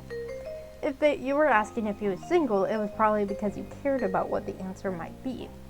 His rich brown eyes found yours. I'm unattached. That shouldn't be news to you, though. That was true enough. Ever since his first introduction to Cove and you when he arrived at Sunsetford, Baxter had been open about the fact that he was absolutely, extremely available. So? And how about you? Is there no special someone in your life at this moment? I'm single as well. Oh, I see. I mean, there's an option, of course, at this point to be with Cove, but I avoided that specifically so I could do this, so I could romance Baxter.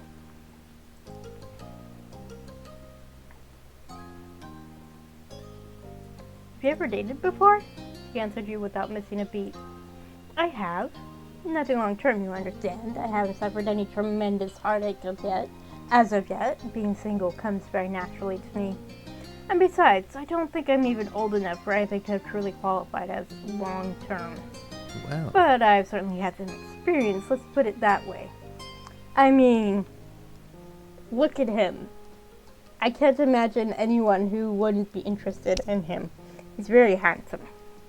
If you are attracted to men or people in general who look like that, I don't blame you. He tittered innocently at his apparent double entendre.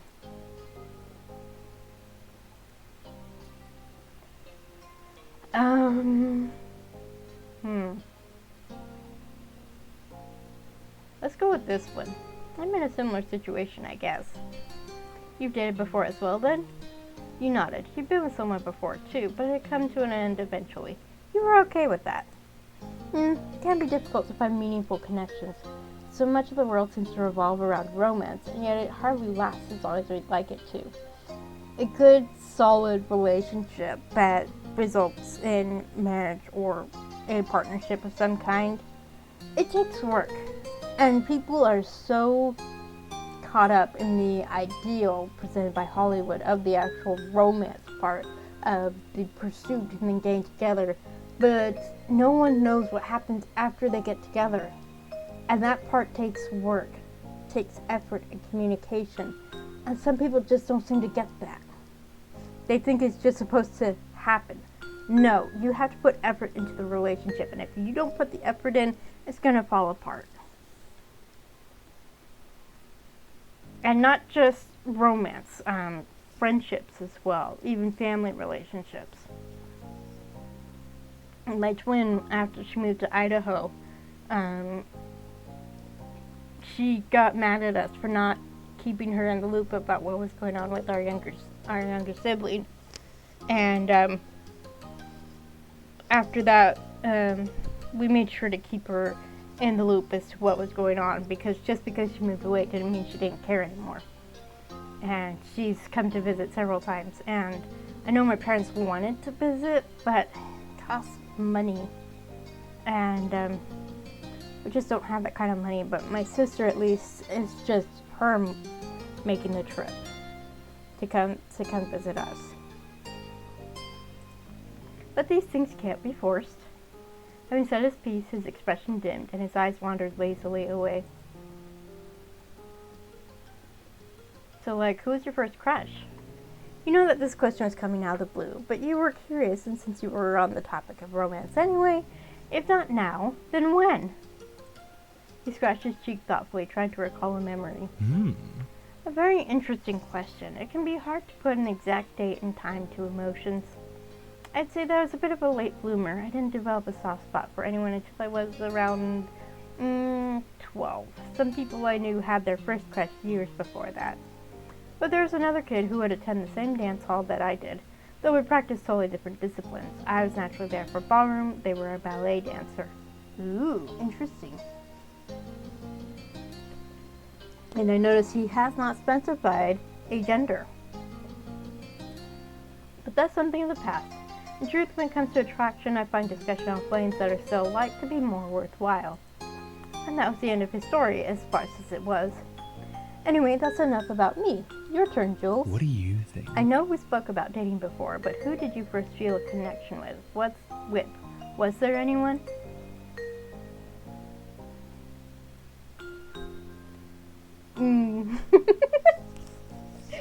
A celebrity. I mean, I know my sibling basically, one of their first celebrity crushes was Kelly Kapowski from Saved by the Bell. If I had to pick any of the girls from Saved by the Bell to have a crush on, it would have been Jessie.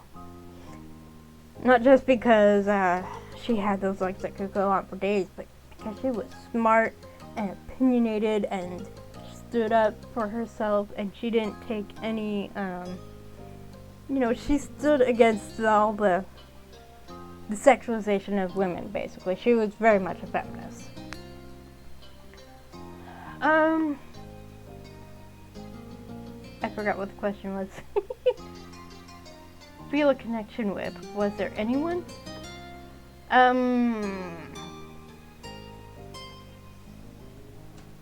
So we're going to not include this. We're going to pick one of these three. So I have my D6. I haven't put it away, so it's not a D6. It's the D6. So 1, 2, 3, 4, 5, 6.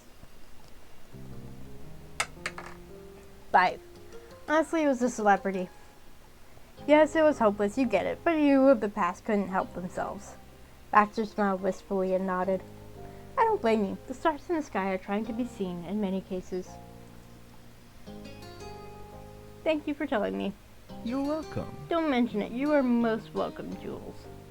It was a fulfilling discussion, all told. I feel like we know each other a lot better now, wouldn't you say? His eyes said more than his words did. Both were saying an awful lot. You may have gazed steadily, in spite of the heat in your stomach. You passed the rest of the meal with idle chatter, exchanging anecdotes and silly stories. Everything was easier with some good food at hand. Eventually dinner ended, the dishes were cleared, and the bill sent for. One of the things you discussed was who'd pay.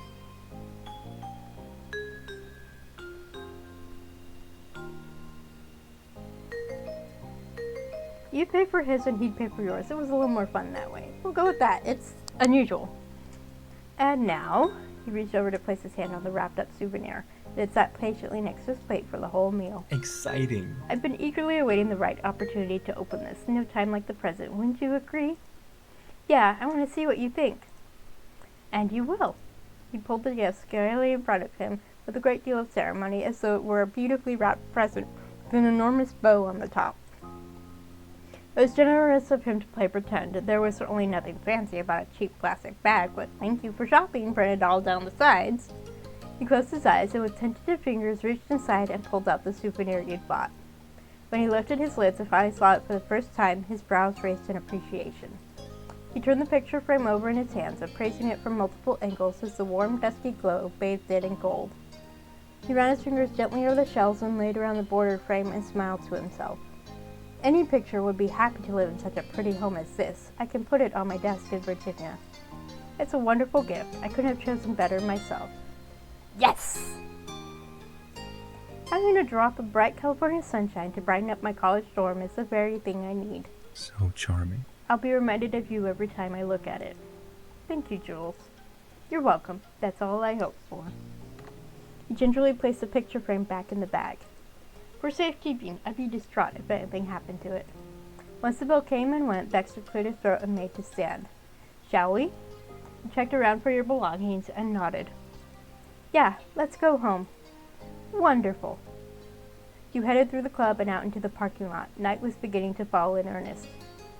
As you settled into the car, you found yourself gazing back at the cypress. In your head, you thanked it for so many years of fine food and happy memories. It had been a good day, a lifetime of good days. And because of Baxter, it had offered you even more to be grateful for. That meeting was a gift to you from your old friend. The last day of daylight was long gone by the time you finally returned to your neighborhood. Baxter had gone more slowly than when you left, content to enjoy the drive, almost as if he was trying to delay the end of your sightseeing trip for a little while longer. You felt the same. It had been a special day in many ways. You sighed, forlorn, as the car pulled onto your street at last. Baxter parked and killed the engine. Then he shifted in the driver's seat, his hands still on the wheel, to face you. I've really appreciated your company today, Jules. I have to confess, I had an itinerary planned in the event that you declined my invitation. Don't get me wrong, I wouldn't want you to feel obligated to humor me so I'm not lonely. I managed perfectly well. But in the end, I'm grateful it didn't come to that. It was infinitely preferable having the chance to spend a few hours in your company. Thank you. I don't know if you feel the same or if you did indeed tag along as a favor to me. Either way, thank you. Baxter finished his brief speech and released the wheel. He made as if to get out of the car without waiting for a response. I wanted to spend more time with you. He glanced back, eyes bright. Baxter was awfully pleased, making no attempts to hide that fact. He realized that he'd really been asking you a question, in his own roundabout way. He was hoping you'd enjoyed his being there, too. It was nice that you could make him happy with such a simple thing. Baxter cleared his throat and shifted in place. His pretend escape plan hadn't included taking off the seatbelt. He undid it then. So eager to get out of the car, he forgot a step. You moved to do the same, and the two of you got out of the car into the warm night air. A goodbye was on the tip of your tongue when Baxter's voice gave you pause. Jules? You turned to where Baxter stood. Baxter was leaning casually against the hood, one hand in his pants pocket. Forgive me. It's been a long day, and I'm sure you're tired of questions at this point. If you'll indulge me a while longer, I did have something else in mind to ask. That didn't bother you. You smiled to show that. If anything, you'd been the one asking most of the questions. Go ahead. One corner of Baxter's mouth lifted in a crooked half-smile. He stood up properly and continued. Thanks. Well, as I must repeat, today has been a particularly lovely, all the lovelier for having spent it with you.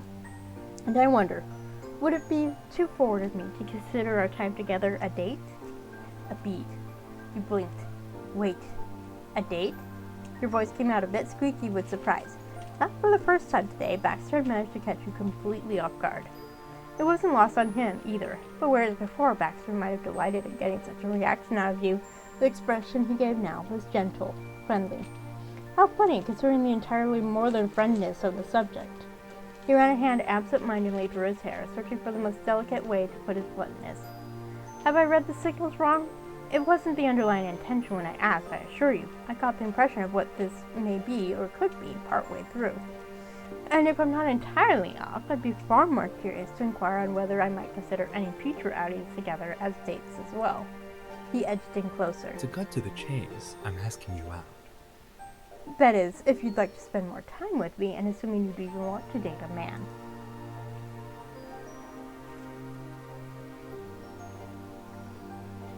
Why would you want to date me? That's an interesting question. I don't like to beat about the bush. It's that simple. I want to take you out on dates because it's easy to see how it'd be a nice time. I like being around you. A smile tugged at his lips again, recalling the events of the afternoon. Just today you showed me around your town. We went bowling together of all things, and it was wonderful. Then we accompanied each other to a fantastic dinner. You made an effort to come to know me better as an individual, and you were even kind enough to present me with a thoughtful gift. I could not have been happier. By the time he'd finished, Baxter's smile stretched ear to ear. If you don't feel the same, that's fair. I won't be upset with you. Of course. And I'm certainly not intending for this to be a grand romantic overture. Of course, you wouldn't believe me if I was claiming to be your one and only for all time. He placed a palm to his chest and met your gaze with a crooked smile. I am nominating myself as a suitor for this season. A charming summer adventure, no more, no less.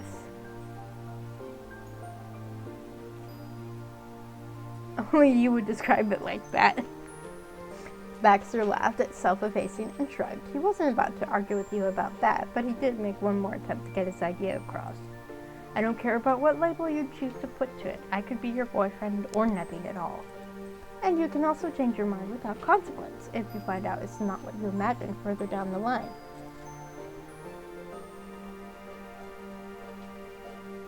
I'd be open to doing that. At your words, he beamed at you, his face bright in the darkness. Lovely. Thank you. You've already given me so much in my time here. I've been very fortunate to have you as my neighbor, and for now, as something else. His tone was measured and polite as ever, but you couldn't help but hear an excited edge to the words, as if you were internally bouncing on the balls of his feet with anticipation because he wouldn't do it on the outsides. This smile of Baxter's was your favorite. Seeing that you were already glad to have accepted his offer, on top of your own personal feelings, it was cute to have such an impact on him. Underneath his peculiarities, Baxter was a sweetheart. He is. But once the initial rush had died down, your thoughts drifted to more practical matters. What would you say to people? What would you call this thing between you? Put the question to Baxter, whose eyes lifted up along the edges. Would you care if I told my family or not? My friends are going to find out for sure, though. What a delightful first concern. It's up to you how we go about it. If it's not something you feel comfortable talking about, then I wouldn't insist. My preference would be not to treat it as a secret, however. I'm proud to be doing this. But again, I'm a visitor and this is your home. The choice is ultimately yours.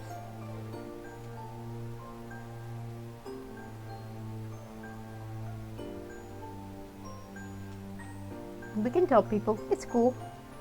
Excellent. I'll speak casually about it then. My parents are likely to hear the news eventually, though I don't expect you to speak to them.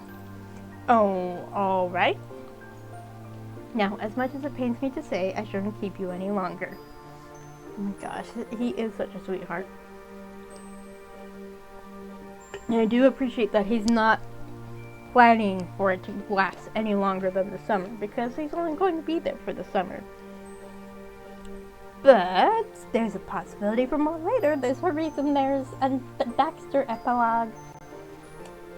I'm looking forward to that one. I'm here if you need me. Thank you again for a wonderful day, Jules. If ever you want another, you can call or text me. I'm very able to drop what I'm doing and come see you. Or alternatively, you're welcome to come by my place whenever it strikes you. I'll be in touch too, though, so don't feel pressured to initiate. He lifted his hand in a cheery wave, staying put in order to see you head home. Good night. Have a good night.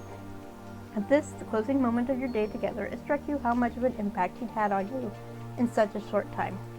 Cast your mind back further to 5 years ago. It was still so surreal to think about the mysterious boy who vanished without a trace once the night was over. Not only had he shown up after all this time, but he moved into the neighborhood and now you were dating? The absurdity made your head spin, your chest ached with a profound emotion that you didn't have a name for. Like you were seeing that beauty and complexity of the universe laid bare. But you could mull over these thoughts another time. It was getting late, and he was waiting for you. Your parting moment with Baxter, you fond farewell, give him a hug, nice, good night, parting kiss.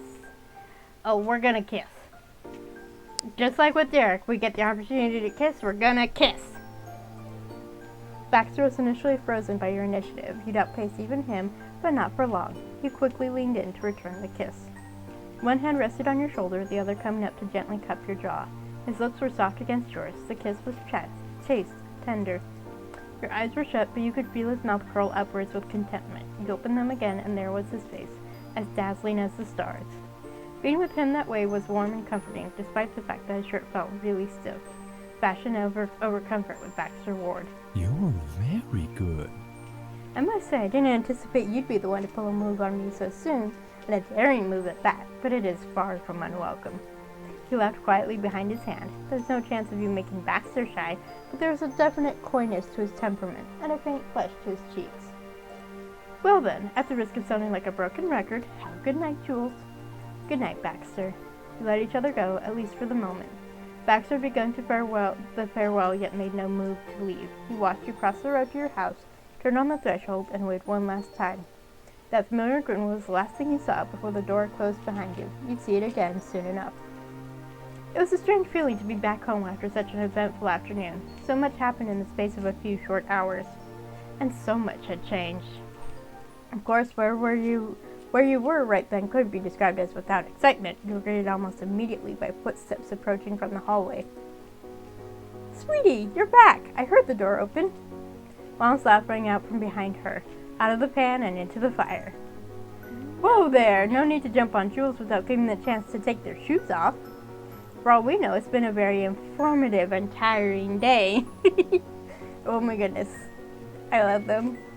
Ma came up in front of you and Mom appeared over her shoulder. You could see the smirk on Mom's face to go along with the pointed implications in her choice of words. For all that Mom appeared to be tempering Ma's enthusiasm, they were both guilty of speculating what you were up to all day, and now it was their chance to finally find out. While her wife rested a hand to her shoulder, Ma beamed angelically, a picture of innocence. She was the last person to bowl someone over the minute they got home. Honest. Huh? What's going on exactly? Your sister's voice drifted over from the couch. Liz had been sitting watching TV, but spun round to see what the commotion was about, her show forgotten. The gang was all there in only a matter of seconds. It's family like this, of course, they're going to interrogate. So, how did it go? Did you have a nice time with our new neighbor? Oh, so that's where you've been all afternoon.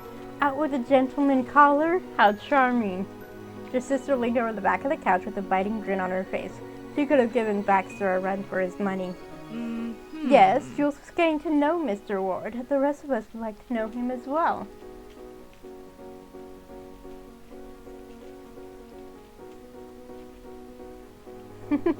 Ma, you're such a snoop. Mom patted Ma's shoulder. Uh-huh. Lonnie, Jules is right. Any snoopier and you'd be a Peanuts character. I love Snoopy. My high school, I can't remember which year it was. I can't remember if it was junior or sophomore year. We did a musical called Snoopy, and it was basically like You're a Good Man, Charlie Brown, but it wasn't actually a sequel, but it was very similar. And it was just called Snoopy with 3 exclamation points. And actually, the teacher originally cast 2 people for each role, and they would alternate. One set of cast members would do the first act, the other set would do the second act. But one of the Snoopies and one of the Linuses had to drop out. So those 2 did the show, the entire 2 acts, and the other cast switched off. Anyway, Liz groaned loudly and fell over on the cushions. Ma rolled her eyes, but took the hint and backed off for now. Mom spoke in a stage whisper to you as she went past. But don't forget that your poor mom might explode if you decide to play the long game. You won't want that either, right? Ma gleefully squeezed the hand still on her. All was forgiven. With that, the immediate attention around you dispersed, and you were free to collect your thoughts. Slowly, everyone drifted towards the kitchen counter, where they sat ready and waiting to hear the whole story.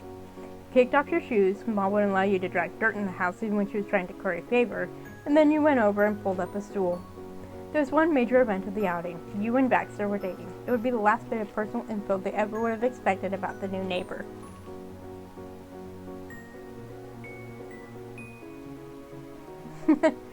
Oh boy, how do I want to do this? And I already put my dice away. I didn't expect that. Okay, here we go. 1, 2, 3, 4. 3. So the main thing is that Baxter and I are dating now. Their faces! There was a dead silence. For a moment, your family merely stared at you. Then they opened their mouths in unison. What? Everyone started talking at once, demanding to know the specifics. You did your best to elaborate in spite of their unintended interruptions. Basically, he asked you at the end of the day if it was considered a date, and if so, whether or not I'd want to have more dates with him. I said yes to both of those, so yeah, that's it in a nutshell. Liz managed to recover her senses a little after your explanation. Her shock gave way to something else, something more twisted. She grinned wickedly, and her eyes flashed with amusement. Well, that has to be a record, at least on this street. Someone give that man an award. She said it with relish, giggling to boot. She was enjoying this too much to let you live it down in a hurry. Across from you, Mom started with sudden laughter. I see. Well, at least we know one thing for sure about our new neighbor. He doesn't waste any time. Considering I played through all the other moments before starting on the Baxter ones, I wouldn't say he didn't waste time. But, yeah, anyway. She judged him accurately. That's exactly how you describe Baxter. A hurricane couldn't have swept you off your feet half so fast as that.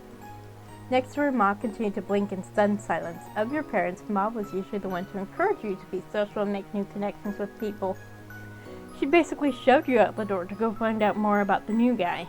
The idea that you might get this involved with Baxter hadn't even crossed her mind. Perhaps sensing Ma's hesitance, Liz chimed back up.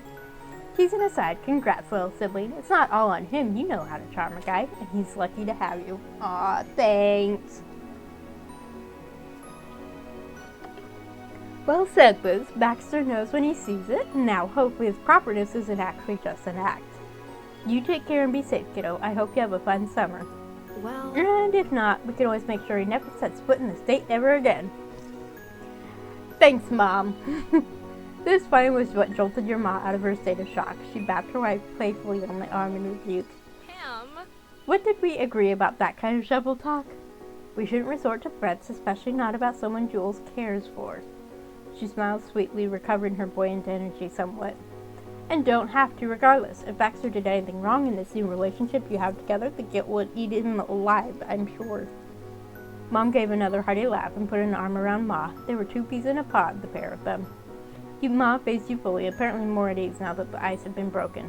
Isn't that great? I agree, sweetheart. Baxter is very fortunate to have the chance to get to know you. Make the most of it, alright? Being able to see you happy is good enough for us.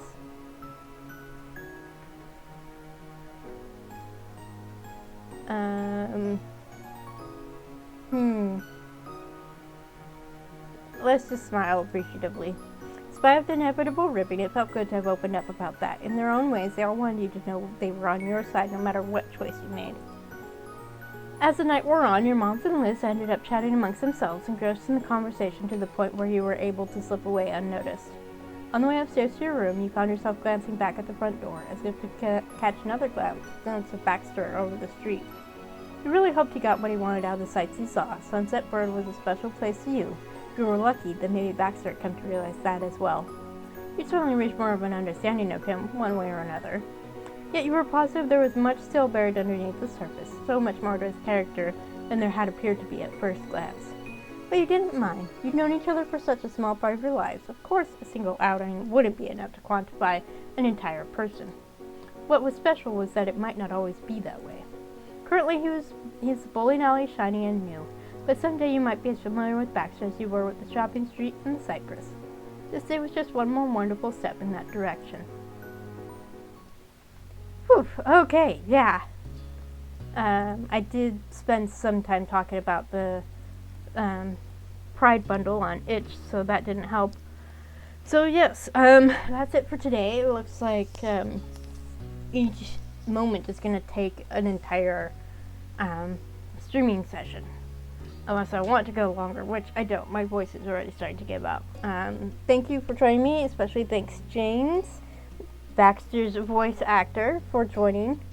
And we'll be come back to this next Sunday. Wednesday, the plan is to get back into Mass Effect. It's been almost a month. Yeah, over a month, I think. I don't remember when I last live streamed it. Last week before that, before that.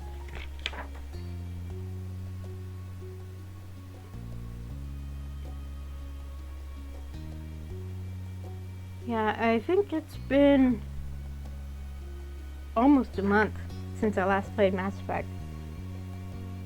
It's just doing one thing and another. I haven't been able to, live stream it. So, Mass Effect on Wednesday, and then our live beginning and always next Sunday. And then, obviously, once I get through all of these moments, I almost kind of wish I'd done the sightseeing first after all. Anywho, once we get through all the moments, of course, we're going to play this, or maybe not. I don't remember how. Yeah, but then we'll get to do the epilogue. Yay! So, I did want to, I almost forgot. I wanted to look at the gallery. These are CGs. These are from the first step when they're kids, 8 years old. Gosh, Poe was such a little boy. He was so, aww, so young. Oh my goodness.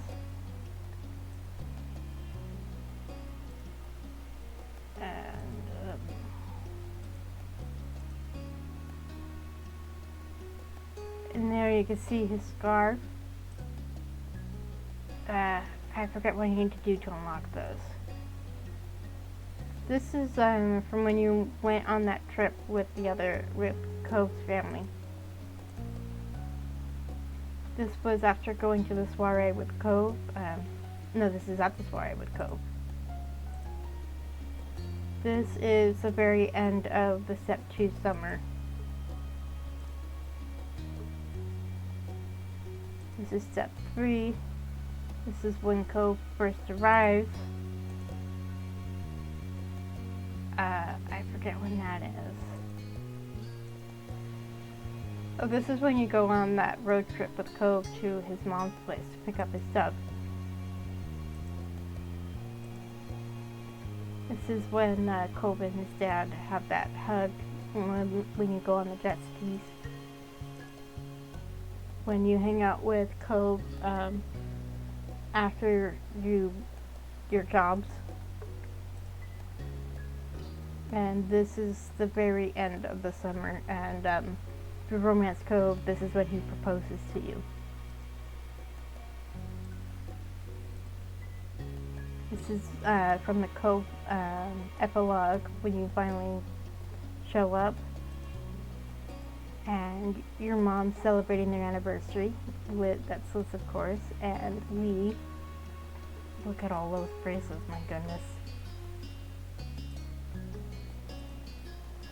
Cove's baby picture. I forget what that one is. And then, of course, these are from the Derek DLC. This is the very first one when they introduced Derek. This is when Derek makes that pact with you. And this is, of course, when Derek picks you up from the bus station when you first arrive. And this is at the very end after you announce that you're dating, at least, you make your escape out the apartment. And then, so far, just the one Baxter CG, but of course we haven't gotten through all of them. I assume this one is from one of these other moments, and then these two will probably be from the epilogue if the pattern with Derek's is anything to go by. So yeah, that's it for today. I hope you all have a wonderful rest of your day, and if you're watching this on YouTube later on, please like, share, comment, subscribe, all that fun stuff. It does help with the algorithm. And that's it. I hope you have a great day. Bye.